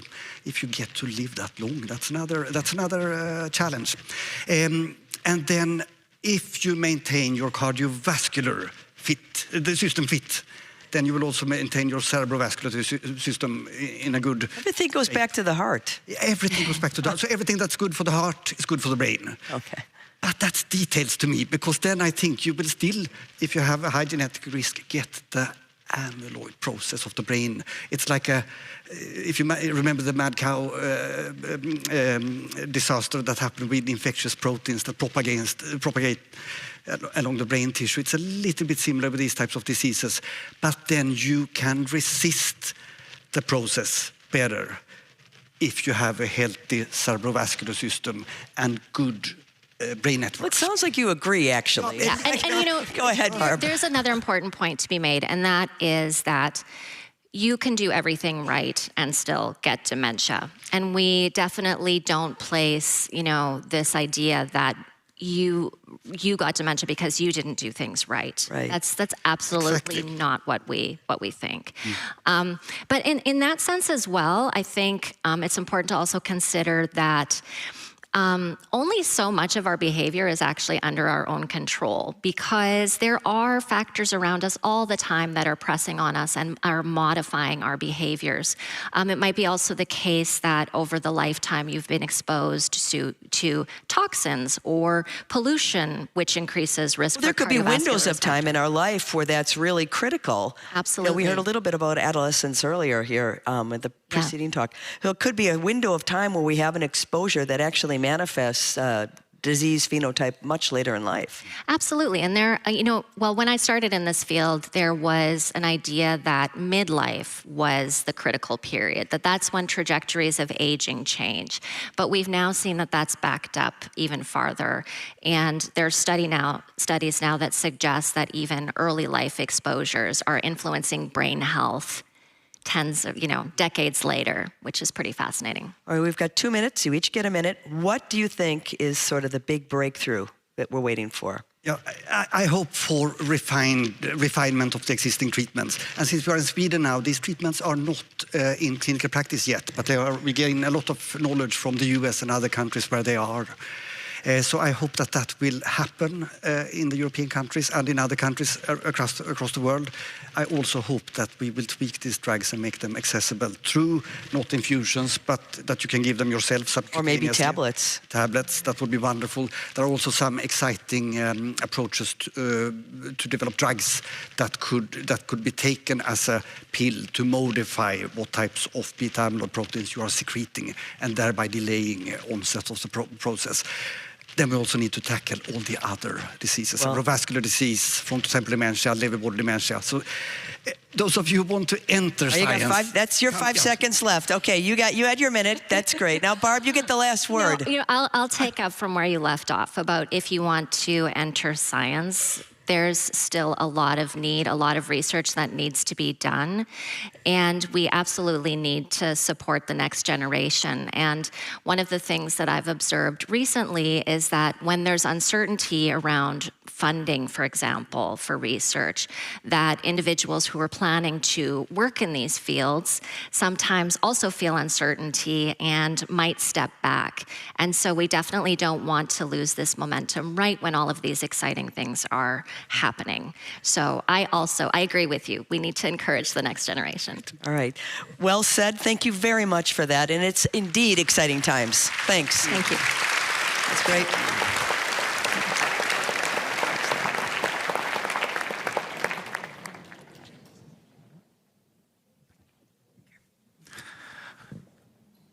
Thank you very much indeed. And now we come to the looming and growing problem of antimicrobial resistance. This conversation is going to feature 3 people you've already met. Nobel laureate in economic sciences Jean Tirole, Professor Alison Holmes, director of the Fleming Initiative in the UK, and Dame Sally Davis, who, as well as the other things I mentioned before, is also the UK envoy on antimicrobial resistance. Before we meet together for a conversation, Alison Holmes is going to give a short introduction to the problem of antimicrobial resistance. So please welcome Alison.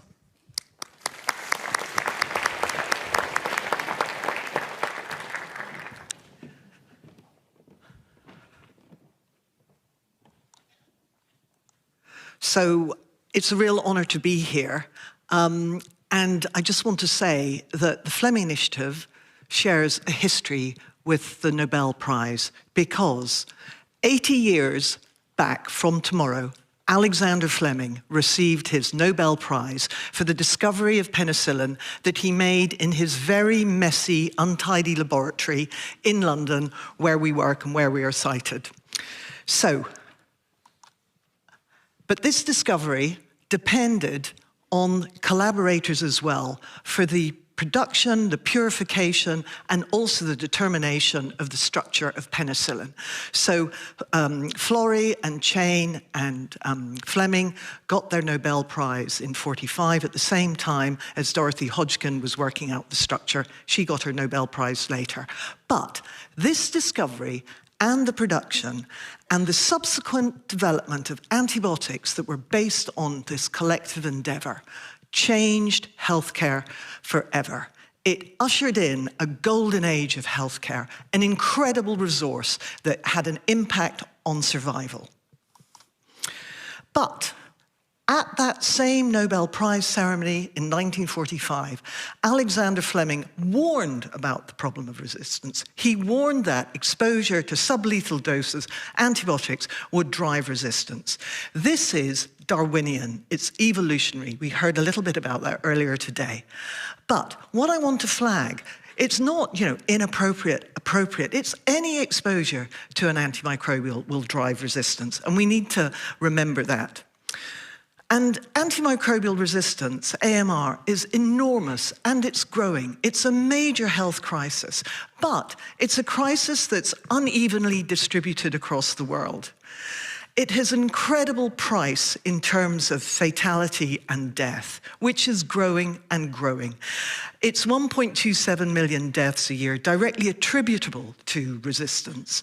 But this is growing to over an estimated over 8 million by 2050.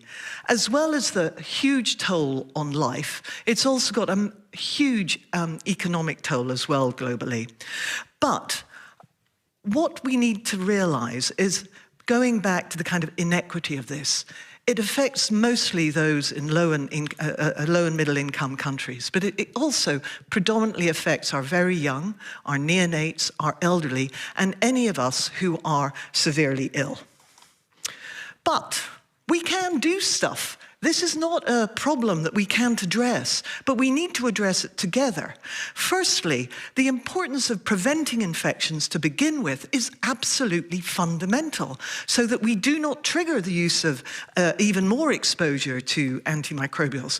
So to have adequate water and sanitation, to have adequate infection prevention and control within our healthcare systems so they don't amplify and transmit infections, and to have vaccination programs, these are fundamentals and have a major impact on what we do in terms of minimizing the threat of antimicrobial resistance.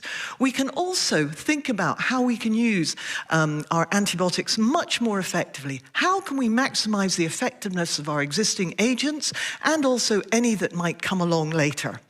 And how do we also ensure that there's access to effective antimicrobials? How do we ensure that the people who need them get them when they need them to treat the organism that they have? We also need our diagnostics to guide us how to target infections, what anti-infectives to use, how long for. How can we use our diagnostics also to generate data that will inform surveillance? And how do we minimize exposure in healthcare, which I've described, but how do we also minimize it across our food chains, livestock, and our environment? But above all, to do this, we need societal engagement and awareness. And we all need to treasure them. We all need to nurture them for our own use, for our family's use, our community use, and for societal use. And that photo at the bottom is a clip of a hacking of the Piccadilly lights in World Antibiotic Awareness Week, where there were individual stories of people thanking antibiotics for what they've done for them. And it was a pretty amazing bit of social engagement. So, at the Fleming Initiative, we are looking at all of these challenges across science innovation, across informed policy and economics, and public engagement and involvement, which is critical. Working across these three pillars, interlinking them to honor the legacy of Alexander Fleming and his Nobel Prize, to address the complex crisis of AMR, but to protect and preserve antibiotics for us and for future generations. Thank you.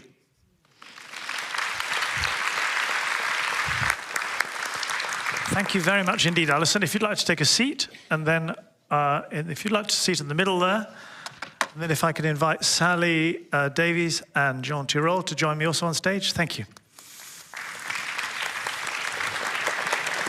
Sally, if you want to sit here, and Jean at the end, that's perfect. Yes, thank you. Great. So, thank you for the talk, Alison. I was very struck by that slide of what we need to do, because it doesn't focus on drug discovery, which is sort of the knee-jerk reaction to how we combat the antibiotic crisis, that we need more antibiotics. But that wasn't what you were emphasizing. No, I did, however, mention access to effective antibiotics, and we do need effective antibiotics. But if we get new drugs, unless we take on board all those other issues, the same thing will happen to them. So whilst, of course, we need to invest in drug discovery, any drug that we develop will become resistant. That's what happens. And I've seen it happen over and over again in my clinical practice, also in my public health role, and also in kind of networks of research. Anytime we introduce a new one, it will become resistant. So we do need drug discovery, of course, and also drug discovery not just for bacteria, but also for the glooming problem of antifungal resistance that we're also facing.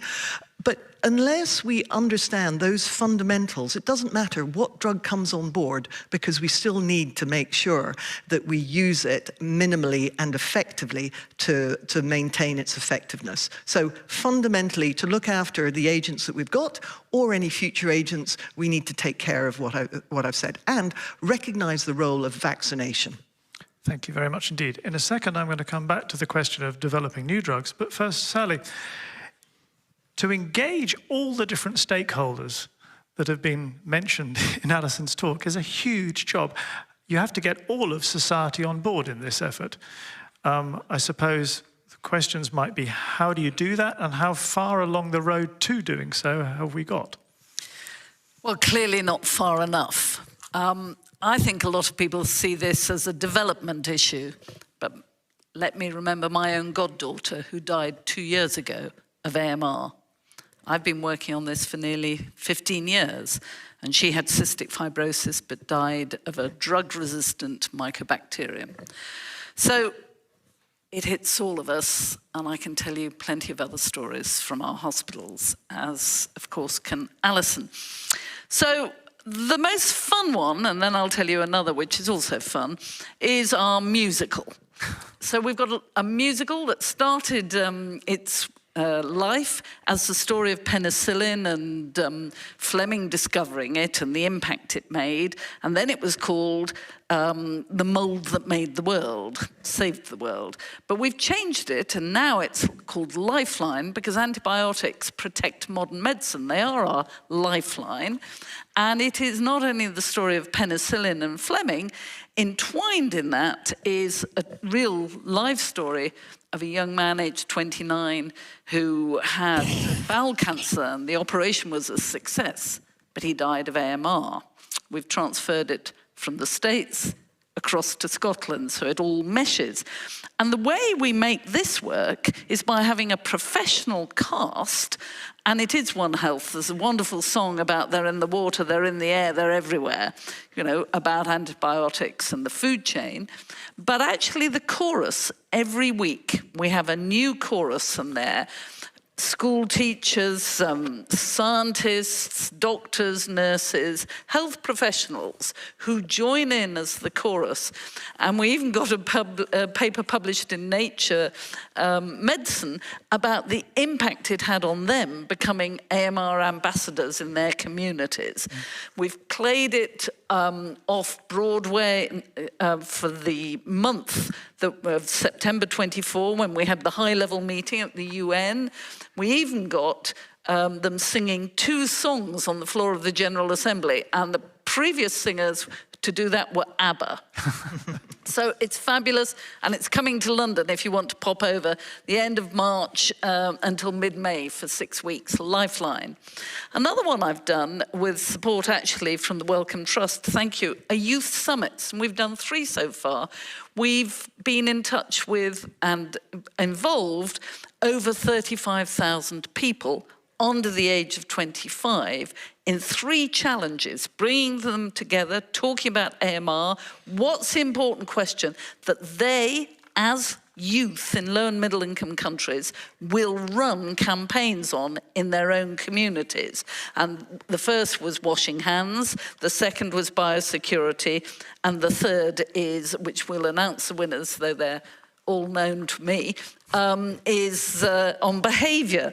And it is amazing. In the first one, 500 teachers were involved, 300 parents, 190 schools. They had games, they had all sorts of things. It is just wonderful how you can mobilise across the world. Thank you. There's amazing stories of engagement.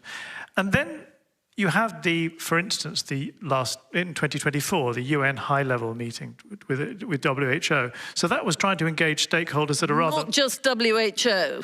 They think they look after all of this. It's One Health, the Food and Agriculture Organization.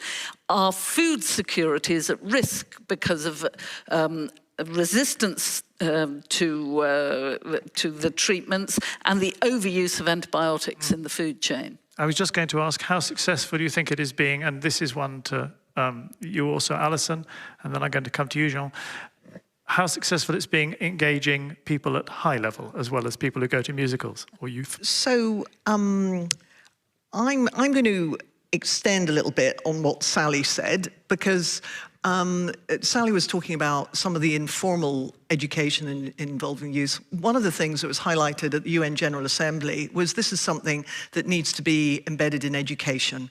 And the young need to be aware of it, just like climate change, and have some kind of literacy about it.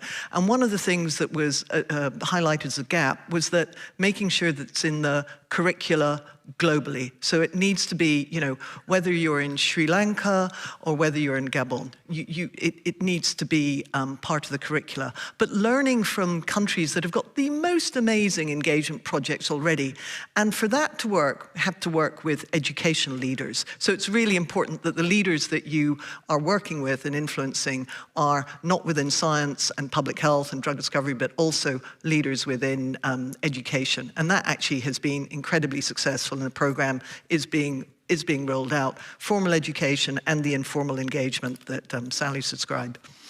All this dovetails very nicely with the trust in science discussions we were having earlier in the day.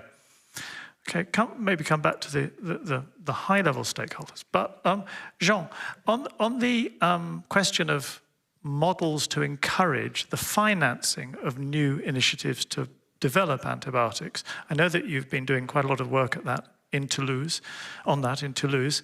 Of course, the problem with antibiotics is that it's hard to make money from them, and so you need incentives to get people to work on them. So would you like to talk a little bit about that? Well, as you say, we have too little incentive. I mean, we can try to persuade, and that's a good thing to get people to engage. But there are few incentives actually not to consume antibiotics. The cost is a standard externality. The cost is borne by other people, not you. And that is compounded by, at the international level, by the fact that everybody would like other countries to develop the new medicines, the new antibiotics, to exercise stewardship, and basically they free ride on each other, just like in climate change. So we have this situation where we have a lot of AMR, and there's very little in the pipeline. And we need to develop the new antibiotics, which are going to prevent the next contagion. And for that, the thing we have tried in Europe was to have a cash price. So basically, you try to estimate how much is needed to bring about innovation, maybe 1 billion euros, 2 billion euros. Is this really a medical thing? The economist has nothing to say about that. You just think, well, what will be the benefit, the social benefit of this innovation? And then we are going to pay the inventor 1 billion euros, say. The problem with that is that it hasn't worked. It doesn't work because countries free ride on each other. So they each hope that the other countries are going to do it, and they won't do it themselves. And as you know, in Europe, we have, for fiscal matters, we have the unanimity rule.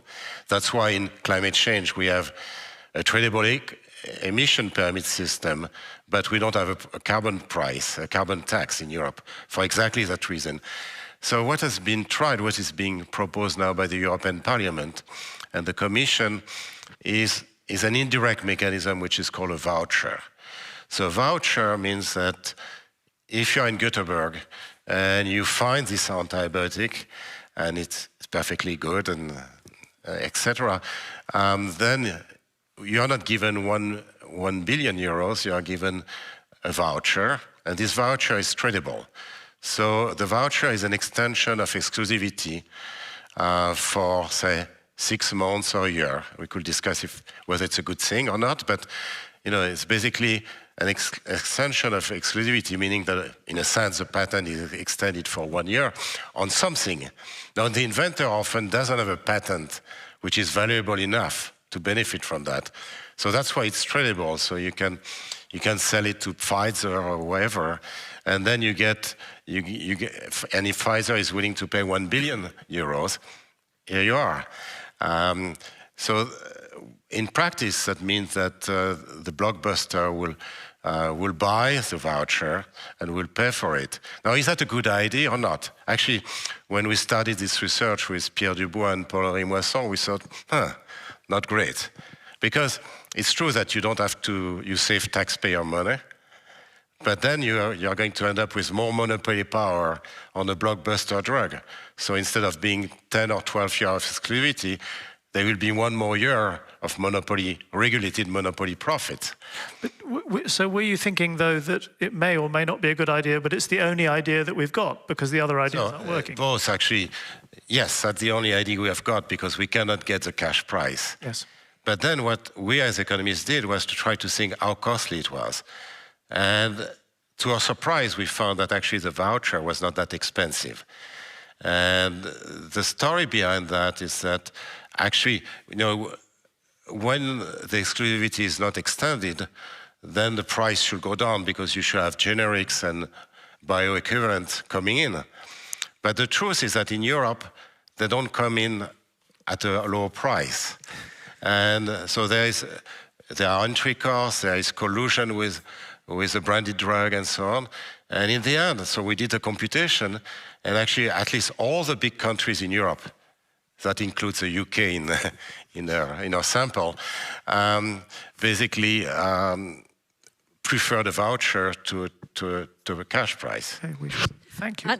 I'd like both of you to come in on this, please. Sally first. So in the UK, we have tried a different method, and it's called pull incentive. Yeah. We have put in place a subscription mechanism. So a company can come to us and say, I've got an innovative anti-infective. At the moment, it is antibiotics, but in the future, it'll be antifungals, it could be phage, whatever. And we score it, well, NICE, our National Institute of Clinical Excellence, scores it against a transparent, agreed scoring for innovation, what it kills, the importance. So it's like a health technology assessment, but with a societal assessment beside it. And we give it a grading. And if it is at the top level, then England gives 20 million a year, for 3 years extendable for another 15, and the other parts of Great Britain give 4 million a year.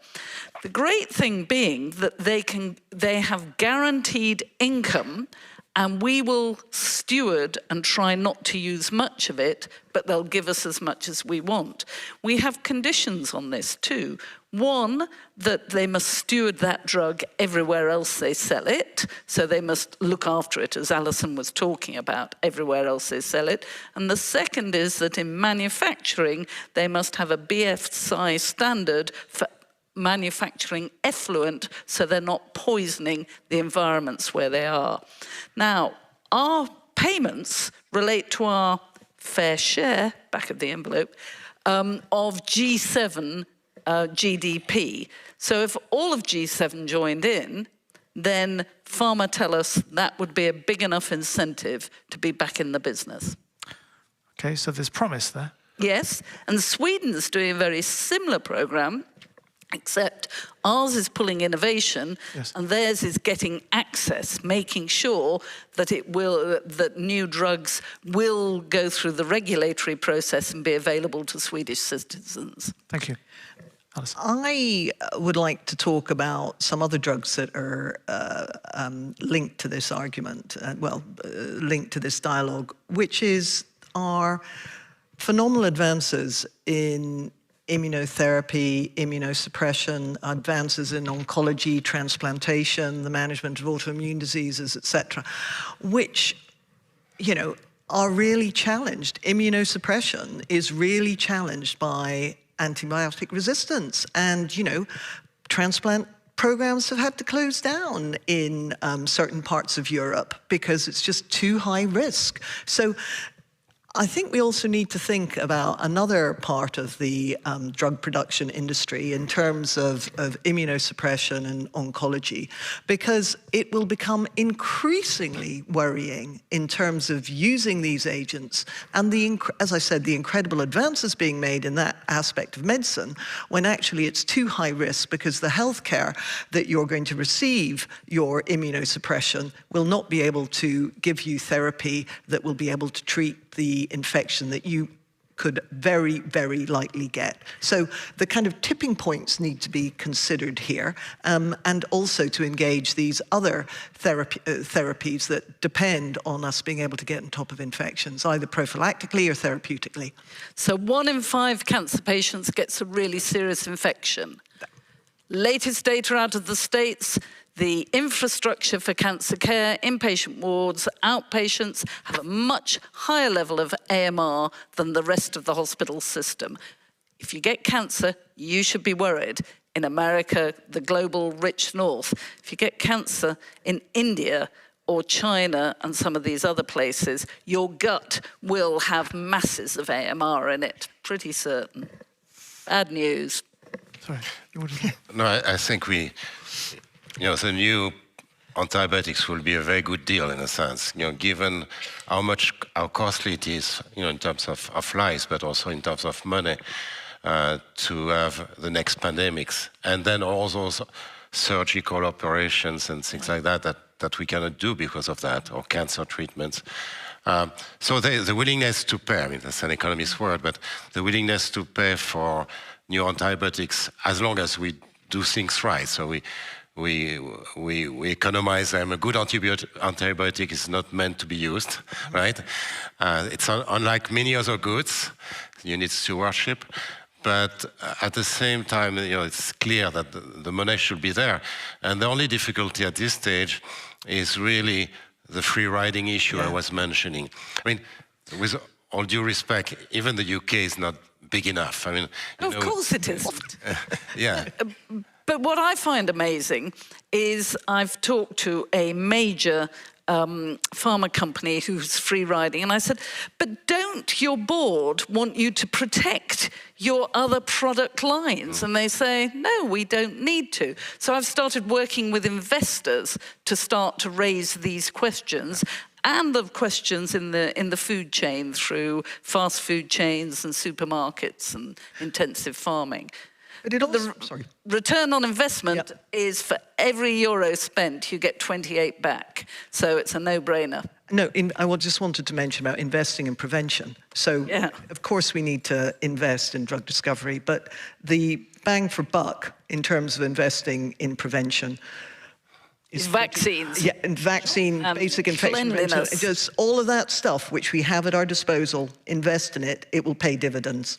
Thank you. Jean mentioned at the start, and we have just a couple of minutes left, but Jean mentioned the similarity with climate change, and you, Alison, mentioned the inequitable burden of AMR on those who can least afford to pay. How do we approach that topic, that basically it's probably going to be solved from a rich world perspective of drug development at least, and also in many cases changing the way that the rich world behaves, but the burden is borne by the poor world mainly? Well, it's every bit as complex. It's a big jigsaw, and we're talking, just like climate change, about global public goods and how we provide clean water for everyone, we provide antibiotics that people need.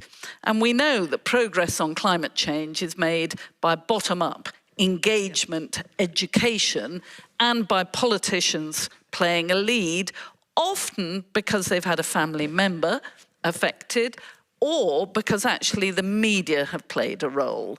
And we really need to get the media talking about this much more, constructively and frequently.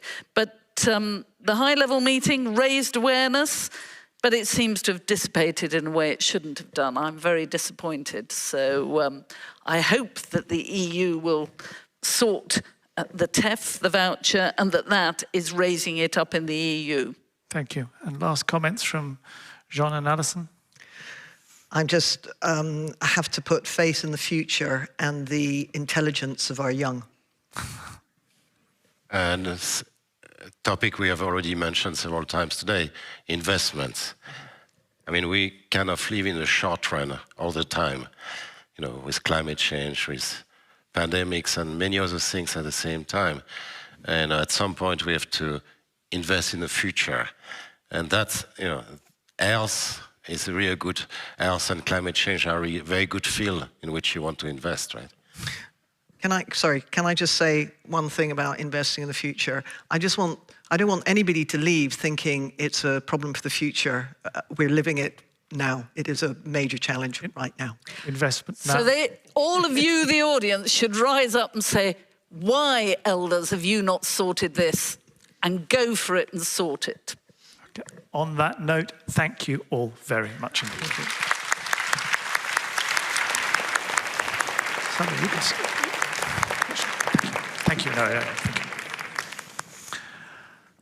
So Sally will return to a panel in just a minute. We're coming to the final main discussion of the afternoon.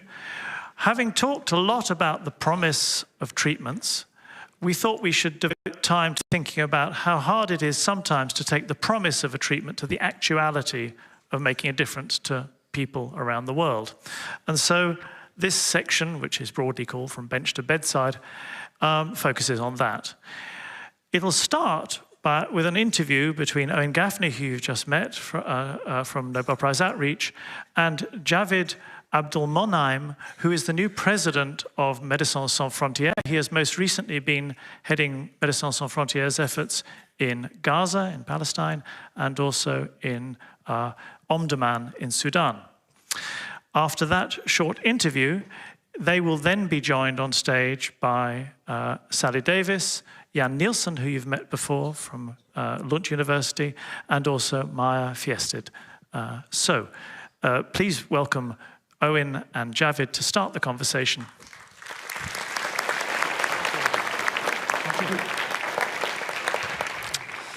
Thanks. Javid, welcome to Gothenburg. Thank you for having me.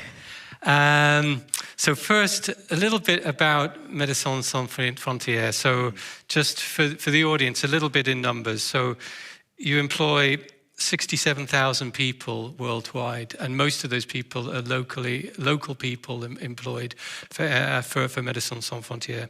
You have 7 million donors worldwide, and 98% of your money comes from private donations. So me, this is what a common humanity looks like. I think this is incredible. So you became president then this year, just in September. Yep. So, as Adam indicated, you know, in 2024, you were a medical team leader in Gaza. Mm. So let's start off talking about this. So your experience there. So what is a medical team leader? What is your role in that position? Yes, a medical team leader. Well, firstly, thank you for having me. It's a real pleasure to be here, and it's been fascinating all day. A medical team leader is a little bit what it says on the tin. So at project level, down, you know, by the patients, you're the team lead for all the medical operations. And what's not medical is the logistics, the administration, finance, and HR, and of course the operations. And the operations really looks at security and representation.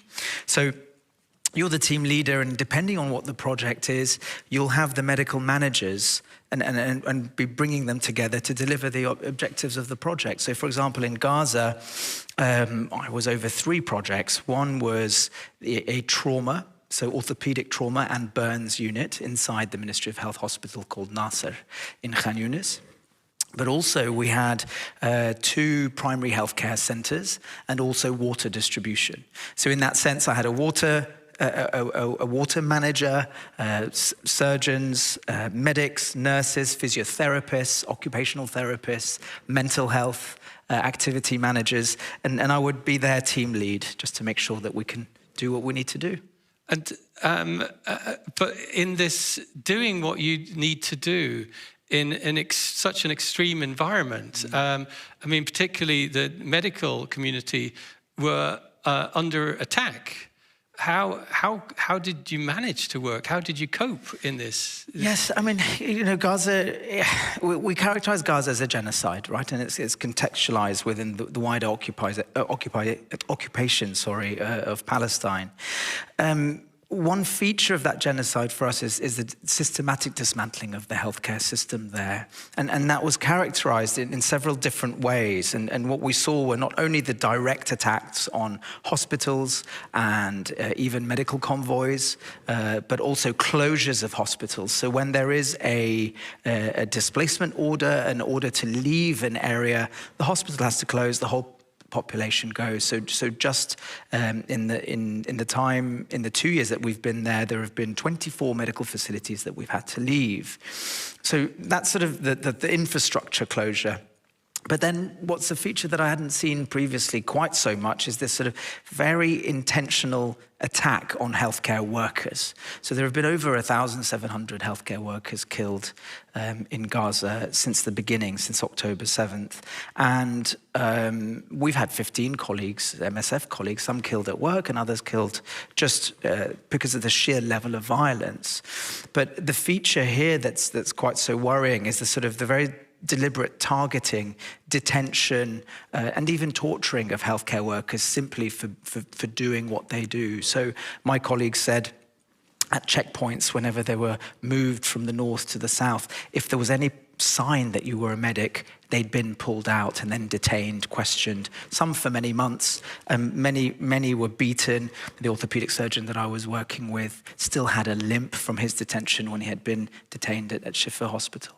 And so how is Médecins Sans Frontières dealing with this, you know, as an organization, this unimaginable situation? I mean, for us, you know, we concentrate on bringing about care in the best way that you can.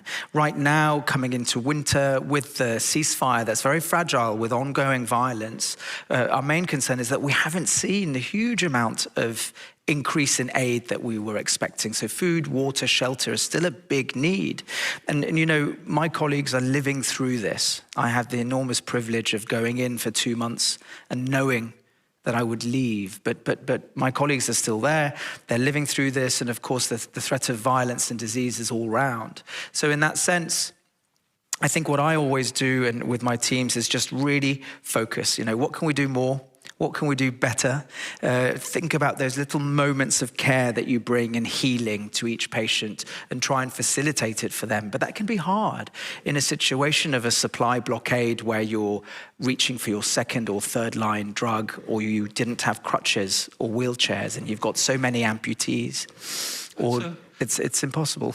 And it is impossible. It's even hard to imagine. Yet, after Gaza, up until February this year, you were in Sudan, and which the UN says is the biggest humanitarian crisis on the planet. It's bigger than Gaza. There's more deaths than Gaza, twice as many, I think, 150,000 people killed, many million displaced. And what is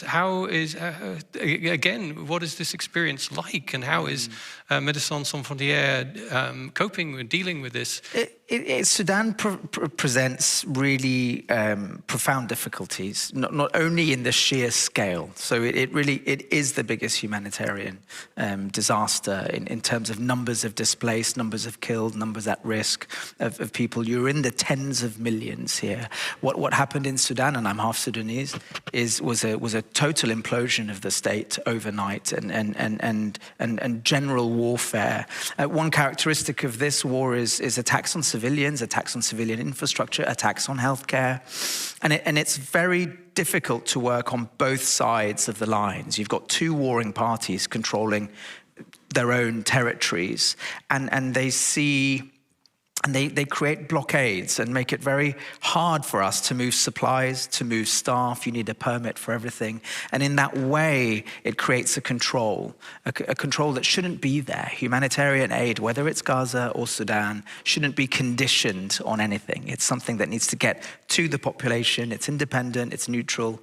It mustn't be treated as a bargaining chip. And you're doing this in the context of huge amounts of funding being pulled at the US and other countries, reducing aid funding, development funding.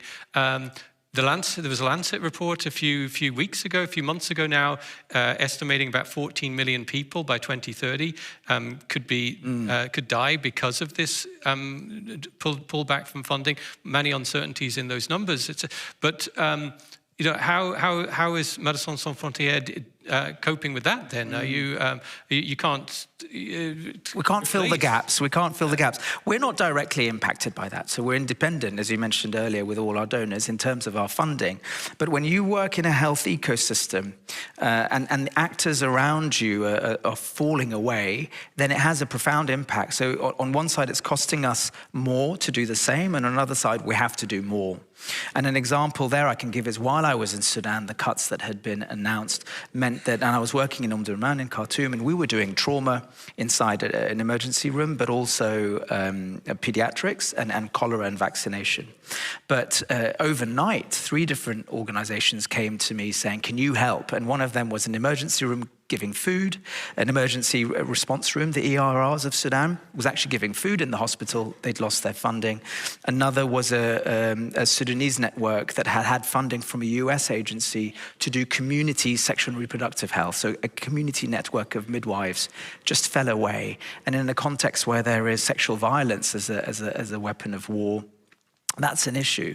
And so there really is a maternal and child health sort of emergency in Sudan. So when sexual and reproductive health fell away overnight in the city, that was a problem. And we can flex, but to fundamentally change our program overnight was not something I could do. So I could support as much as possible. But other examples are that, for example, with malnutrition, even now this year in Yemen and Niger, for example, we've had to put in unplanned provision for malnutrition, something that hadn't been provisioned or planned in the beginning of the year, but we pivoted and do that. So then we're doing more than we expected. That's okay. We always keep buffers of funding in our unplanned pot. You never know when an emergency is going to start. But we have to be clear, there's no way that one organization, MSF, can fill the gap left behind by so many countries abandoning their international donations and their sort of commitments for global health and humanitarian action. No. Now we're going to invite some more panelists and then and discuss this idea of from bench to bedside, because and with Médecins Sans Frontières as sort of the extreme in some ways, extreme environments for providing healthcare. So I'd like to invite on stage Jan Nielsen and Maya Fjastad and Sally Davis.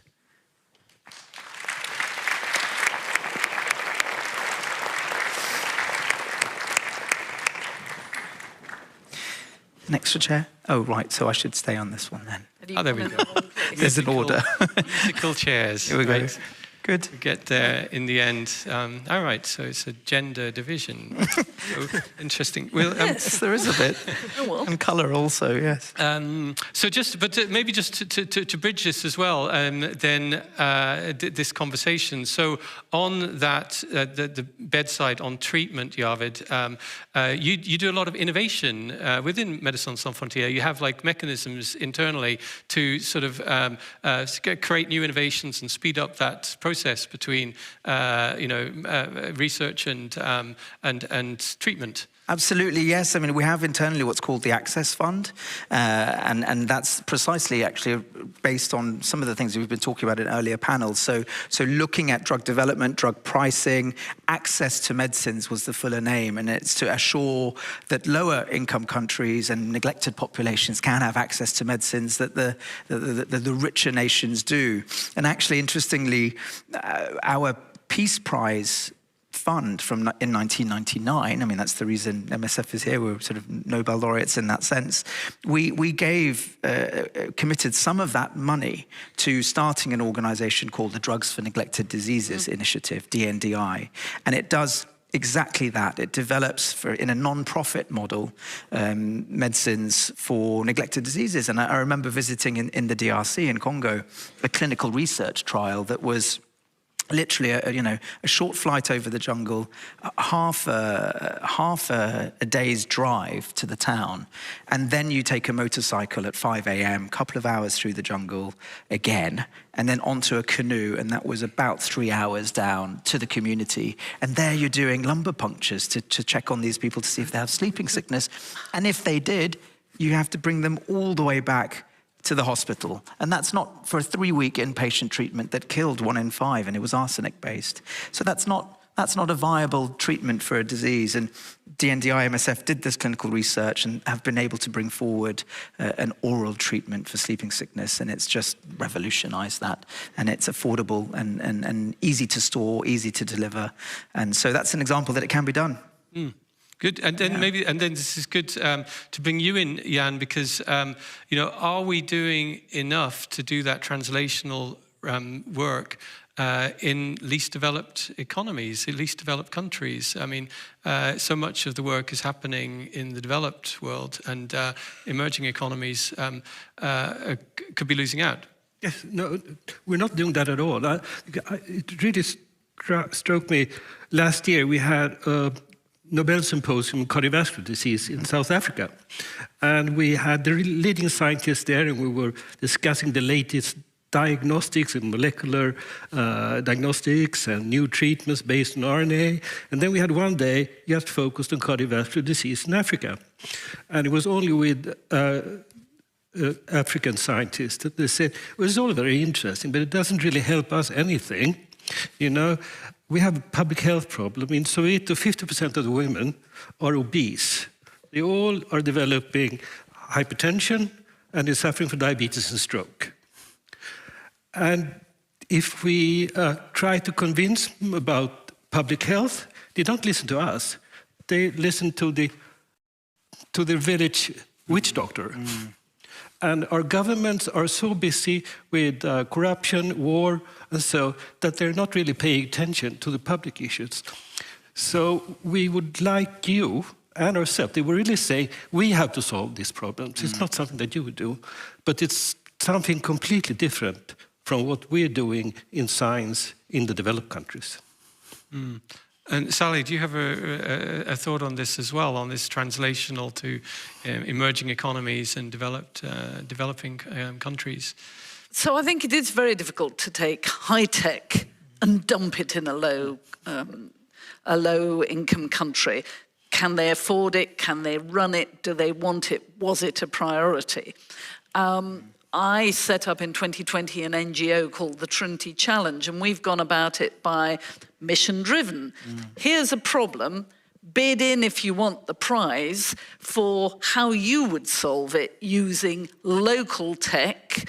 85% of the solutions have AI and machine learning, but it's locally that they've worked out what to do, how to do it better. The winner the first time was a Thai winner who's turned farmers. This one was about AMR. If I'm involved, that's often there. But it turned farmers into disease detectives using their mobile phones and a central vet. And it's really helped their local economies. So doing things locally and letting them solve their own problems, which I think is part of yours. But you can extend that into the high-income countries. So what I used to be famous for was that I persuaded our government in 2006 to let me launch the National Institute of Health Research, NIHR, which was there to fund clinical, applied and policy research. And the whole concept behind it was that no one was funding that properly. We had to keep the basic and experimental, but we needed this. And that if people got their hands dirty and joined in the clinical studies, then once they got the results, they were much more likely to put them into practice. So it was a way of getting more research done, but it was also a way of improving the standards of care so that they were modern in our NHS hospitals and primary care. And it's a huge success. I mean, so over 1.2 billion funding each year now. And can you give some examples of the kind of things that have come from it that wouldn't have come without? A study that showed that you only needed, as a woman with a certain time of breast cancer, 3 visits for radiotherapy instead of 12. In COVID, all the recovery trials, one of the parts of NIHR that I set up was I took away all the research funding that was in the NHS, put it together, and instead of having clinical trials networks that were based on just friends meeting, we developed managed clinical trials networks where the nurses, the data collectors, everyone was trained in what their role was, how to do it. We would only put into our managed clinical network that was in 99% of hospitals trials and studies that had gone through ethics committee and were properly powered and properly constructed, and then we could run them really effectively. And during COVID, that's why we were able to prove very quickly that high-dose steroids had an impact, that many of the things that Trump thought up caused harm and didn't work, and then to try out the actual drugs. We've got a vaccine part of it that did a lot of the challenge studies and everything. So we've got lots of good examples. Good. And then, so on COVID then, Maya, I'm going to turn to you. I mean, you were Secretary of State for Health during the COVID crisis here in Sweden. You had to remind me about that, did you? And you've written a book about it, At the Center of the Crisis. And it was an absolute unique moment. And it changed a lot of things. When we talk about from bench to bedside, all along the chain, it revolutionized many things and accelerated many things. But can you talk through that period of decision-making and stress that it must have been to change a whole system to respond to this pandemic? Ooh, don't bring me back. But I think when we're speaking about from bench to bedside, I would say that COVID was really a triumph of the professions, really, because it did go quickly from bench to bedside. I mean, we did implement new protocols for treatment. I mean, of course, the vaccines is one part of it, but the treatments were changed quickly. We phased out chloroquine quickly when we realized that was not a good way of treating patients. And when I speak to professions that work during COVID, they often feel that they were allowed to make decisions that should be the decisions of the professions during this time. But on the other hand, they often describe that nobody listened to their experiences afterhand, and that's something we also work at Karolinska Institute to actually. I mean, we put so much resources into COVID. We could put resources into collecting lessons learned, right? And so many people working in healthcare did incredible things during very chaotic circumstances, and we need to collect their lessons. But I think on your other question on sort of the science to policy during COVID, I think that was something I struggled with. And some people asked me about, oh, you have a PhD, it must have been much easier for you. Well, my PhD is not in infection medicine, so that didn't help so much. I think the only thing that helped was that to have a PhD made me a little bit less respectful towards researchers. I mean, I don't hesitate to call a researcher if I need an answer or something, and that's sometimes great. Sometimes you end up with the wrong researcher, and then you have to ask someone else. But I think that's been something I've been reflecting a lot about after the pandemic. How can we actually put in place a good system for science to policy or evidence-based policy? Because I did struggle with that. And maybe say a little bit more on this struggling, because it's making decisions under extreme uncertainty and that constantly changing and having to make some judgments about how the public are going to respond to those decisions, etc. So how did that go? And Sweden took a very different route in some ways than other countries. Can you say a little on that? Well, we did. There was I would describe it as a political decision, but also as a natural consequence of our public administration and about our contagious matter law, that we wanted to listen very closely to the Public Health Agency and to listen to the experts. And that made us difficult. I mean, there were other countries where the politicians made one decision and the Public Health Agency did one. But we didn't really have that opportunity, luckily, I think, personally, because I think it was important to stay close to the agency. But there's, of course, a discussion that I think is interesting if politicians use experts to sort of delegate responsibility. I mean, the democratic responsibility must always be with the politicians. You can never say that, oh, but the agency said that. I mean, that has to be a decision taken within a democratic system, because the responsibility must also be possible to demand within the political or democratic system. Mm. And I wanted to come in because I was, when I was setting up the National Institute for Health Research, I was the chief scientific advisor at the Department of Health. And then I became the chief medical officer. And I stopped talking about evidence-based policy. What I aimed for was evidence-informed policy, because I recognise the democratic right of the ministers to take a decision. And my job was to try and make sure they knew all the bits. I would often, if asked, tell them what I would do if I was them. But I wasn't them. And they brought other things to the table to make those decisions. And Jan, I mean, you think there were some amazing innovations, from bench to bedside during COVID, but we were at risk of ignoring them or forgetting about them. I think it was an interesting experience because, as Maya said, the decision-making went down to the professionals. And it turned out to be effective, and the working environment was much more stimulating. So people really liked working, even though it was tough work, they really liked it. And the interesting thing, that's the way it used to be. If you go back to the 70s and 80s, the professionals were running the thing. Unfortunately, they didn't care about the budget that much. So something had to be done. And then came, I'm sure you heard of new public management, all of you. So there were managers taking care of healthcare, and these focused more or less entirely on healthcare, of course. And the universities, increasing competitiveness, wanted to go for the big funds, which was more on the molecular side. So the clinical research just disappeared. And that's so dangerous, because if the really new discoveries is going to come to benefit of the patients, we need a translation, of course, and that's clinical research. And we have to find a way back again, where we can work together, healthcare and university. And I think you did a fantastic initiative in forming the National Institute of Health Research. And we have to find similar ways.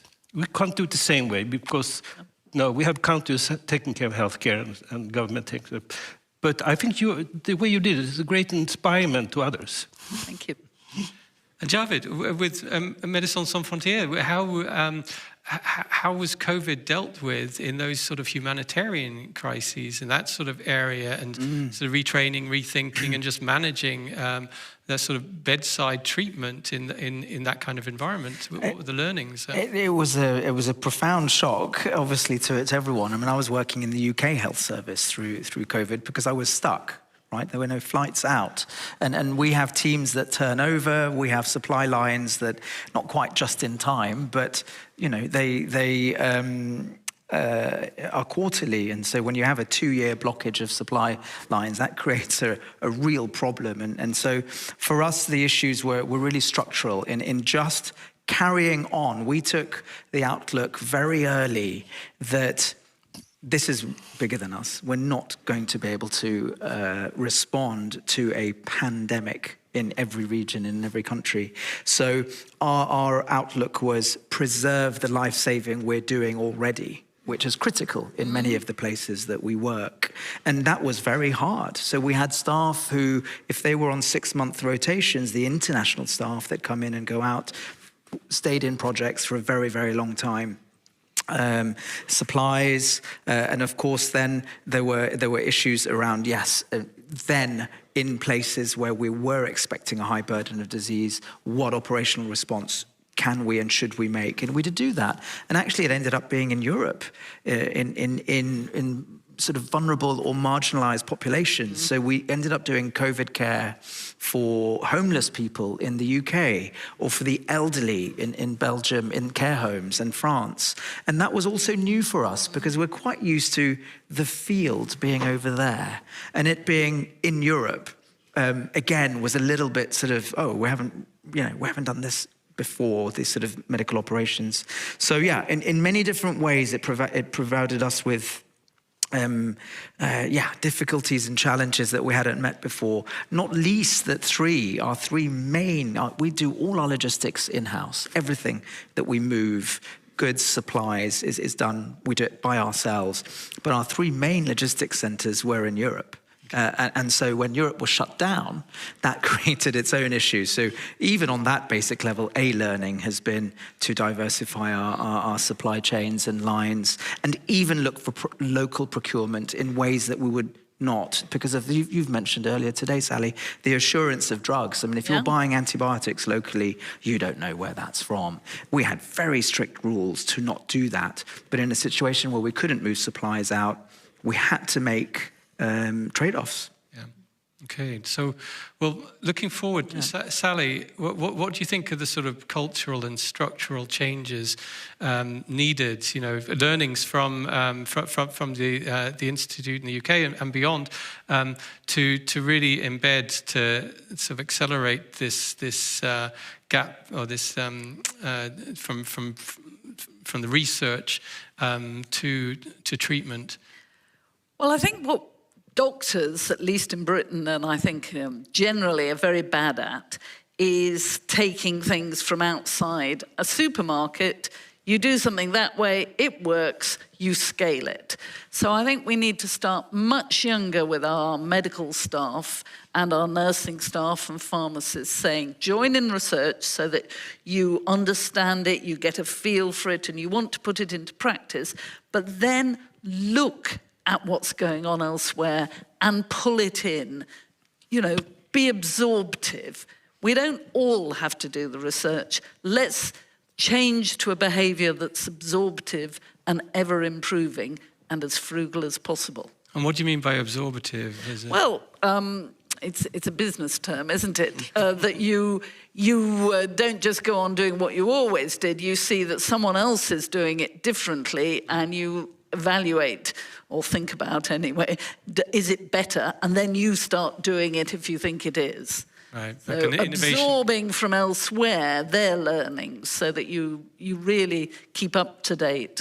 And you really need a culture of innovation in organisations to be able to do that. That's a much better way of saying it. Thank you. But it's like, how do you create that kind of culture of innovation, I suppose? And you have to make it fun, and you have to give people enough money, and you have to trust them.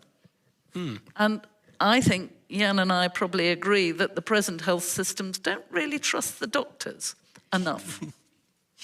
So how, Maya, any thoughts? How do we, how can we create these governance systems for innovation, do you think, in the medical system all the way through? Oh, that's a tricky question. I'm also reflecting actually on I mean, the implementation side that we're all discussing here. I think that sometimes suffers actually from a bit of paternalism. And I mean, we were discussing this earlier during the day, that why do people go to McDonald's? We told them that it's not healthy. They keep doing it. And why do people not take vaccines? We told them it's good for them. And I think that there's an amount of danger actually to have this attitude from both, you know, political side and the medical side, because sometimes we don't realize that, you know, it's not a conflict between enlightenment and stupidity. It's a social conflict. It's the reason that people don't take vaccines is that they don't trust government, and sometimes it's actually rational not to trust government if we look at history.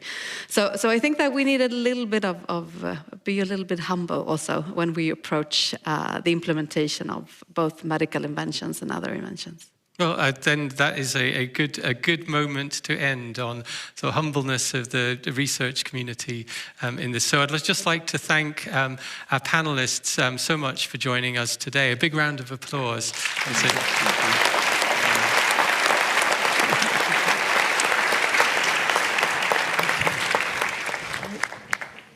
you. Thank you very much indeed, all. Thank you. It's an important and fascinating discussion. Thank you. I'm fascinated by this picture of a tram. Does anyone know where the number 6 goes? I mean, it's what the key is. So we're very, very nearly at the end of our day. We have a tradition right at the end of just bringing our assembled Nobel laureates together on stage. So if I could just ask Paul Nurse, Roll, and Francis Arnold to join me on stage, that would be lovely. Thank you. I'll stand here. Paul, do you want to go over there? Thank you. So we're going to stand. We've spent the whole day sitting, and there's only a few minutes left. So, we have covered a lot, but there's a lot we've left uncovered. For instance, Francis, we haven't even mentioned that you were chair of President Biden's Presidential Council of Advisors on Science and Technology. 4 years. There's a whole lot to say in there. What did that teach you? It taught me pretty much what we heard in this wonderful last session. And I have to say, you were treated to some really important thoughts and experience. It took me 4 years to learn what we went over in that session. And that is that, and I come from a deep science background, that science is only as good as what people do with it and what people accept. And if you don't embed science in people, what is it? Yeah. And what would be your lesson for how to embed science in people? That will take another Nobel Dialogue. For a start, be honest about science. Be right? honest, communicate, talk to as many different people as you can, absorb, learn, right? We heard wonderful ideas in the last session. Be willing to listen and learn and be humble. Thank you very much indeed. We seem to be in a line, so Paul, would you like to reflect at all on what you've heard today? It's hard. You can't possibly sum up what's happened. But well, I can just think of a few words. I think we need political will and global responsibility to take action. And that means we need proper political leadership rather than some of the political leaders we now have, which are simply damaging all of these initiatives. We have to be absolutely clear about that. I think I was impressed by the word local, doing things locally that are appropriate locally, that can be delivered locally. And that actually also, I think, is appropriate in more developed nations as well. But it's obviously the case in poorer nations. So I think that was something else that I would think of. Oh yes, I also think we have to, in thinking of healthcare, is designing a proper doctor-patient relationship. And there's several reasons for me emphasizing that. One being, that is probably the best place to restore faith into scientific understanding, if we have a proper doctor-patient relationship. And to deliver that, I think we just have to think of healthcare in that sort of way. I think what we've done, particularly in the UK, where we have healthcare in principle, free at the point of delivery, we've just ruined it with management consultants. And I would get rid of management consultants in all of this. Okay. That'll do for now. That's Paul's take home for the day. Okay, good. Jean, would you like to make a comment? I may go back to Maya's question about regulation. You know, the trade-off between innovation and regulation. We need a regulation. There is no question about it. If you think about all the big topics nowadays, you know, platforms, AI, crypto, climate change, whatever, you need regulation because there are lots of market failures, and we need to do something about it, but we should not oppose that to innovation. You know, Europe, and this is a call for Europe actually to get its act together, should not just be a regulatory giant and an innovation midget, as often claimed, because we have the skills, we have the people who can make it happen. But we need the will to do that, and we don't quite have that, and we are back to the politicians, and maybe of some particularly bad ones at this stage in the US, but you know, in Europe, we don't have what it takes either to change things and think about the future. So we need to change the way we think about innovation, you know, entire governance. It's not only a matter of money. We spend too little on innovation in Europe. But I would say we could do much better with the money we have. So the governance could actually make sure that we spend it in the right place. And here I will go, maybe we should have a little bit more power to the scientists, which is not inconsistent with what was said before. But in that case, you know, compared to the US, the scientists have more decision power in the US than they do in Europe, except for the ERC. So we need to actually reconcile this innovation and the regulation, because there's no question that we need the regulation. And we, by the way, have to think about the new regulations. Because we have worked, I'm talking about the economists mainly here, but we have worked our entire career on the old-style regulation, you know, up to the platforms. But now you have new problems facing us. You know, the AI, you don't regulate AI exactly the same way you regulate the platforms. Even so, there are platforms. And same thing with healthcare. You know, you have to invent what is going to, and you know, you have to invent how you're going to run clinical trials, and they will be different, and all kinds of business models and regulatory models. So we have lots of work for all of you. We have lots of work ahead of us. Thank you very much indeed. As Anna pointed out at the beginning of this day, a lot of work went into putting this on, and we steal time from people like you and our other participants, time that isn't easily available just because you're not chairing Biden's council. It doesn't mean you haven't got a million things to be doing. So thank you all for being here. But can I just ask you to finish by telling us why you came? Why does it matter to be here? It matters because science has to reach people. And I think that the Nobel Foundation does a remarkably good job at doing that. Highly professional, deep in the science, but also deep in what science means for your country, for the world. And I appreciate and I learn from it. Thank you. It matters to me. It matters to me because appropriate health care is a right of every human being on the planet. And we're now in a position where we can help and assist that with the political will, and we should do so. And it can also be delivered more effectively with science, as we've all said here. And so we have an opportunity. But it means we have to recognize the responsibility that we in advanced nations have, and that we as scientists and healthcare deliverers have in bringing this about. It's a joint world responsibility for all of us. Thank you. Well, it's a little difficult to come number 3 after you two, but I think we have a responsibility as Nobel laureates to actually talk not only to the experts, but also talk to the wider audience.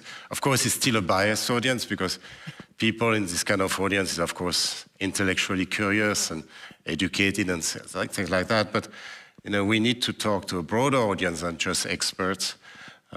We need to be humble as well. You know, that's not always the case, unfortunately, but we need to know, but we need to be credible with respect to the public, because we have to defend experts in the end. I mean, without experts, there is no democracy. Anything goes. So if we really want to keep our democracies, which nowadays is a difficult thing to do, we unfortunately or fortunately have to make the experts more credible and defend them.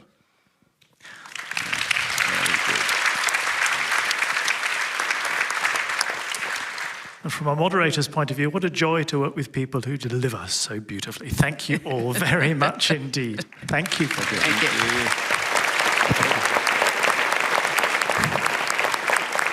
Thank you. Wow. That is the end of this Nobel Week Dialogue. I'd like to thank very much indeed all those who joined us online. Please join us again next year, same day. See you then.